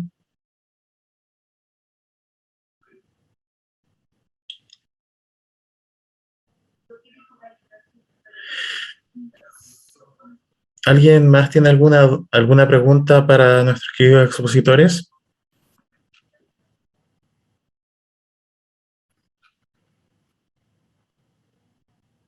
Entonces, yo creo que por la hora vamos a dejarlo hasta aquí.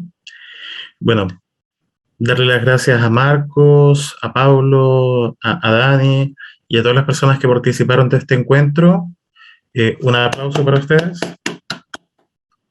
Y nada, pues recordarles que pueden seguirnos en nuestro canal de YouTube, que ahí vamos a estar subiendo todos los diferentes eventos que hemos hecho y que vamos a seguir haciendo. Nuestro Instagram, pueden ver nuestra página web también, nuestro Facebook. Y nada, pedirles que nos ayuden a difundir este proyecto que es el Centro Luca Espinosa. Así que gracias a todos y nos vemos hasta la próxima. Chao, chao.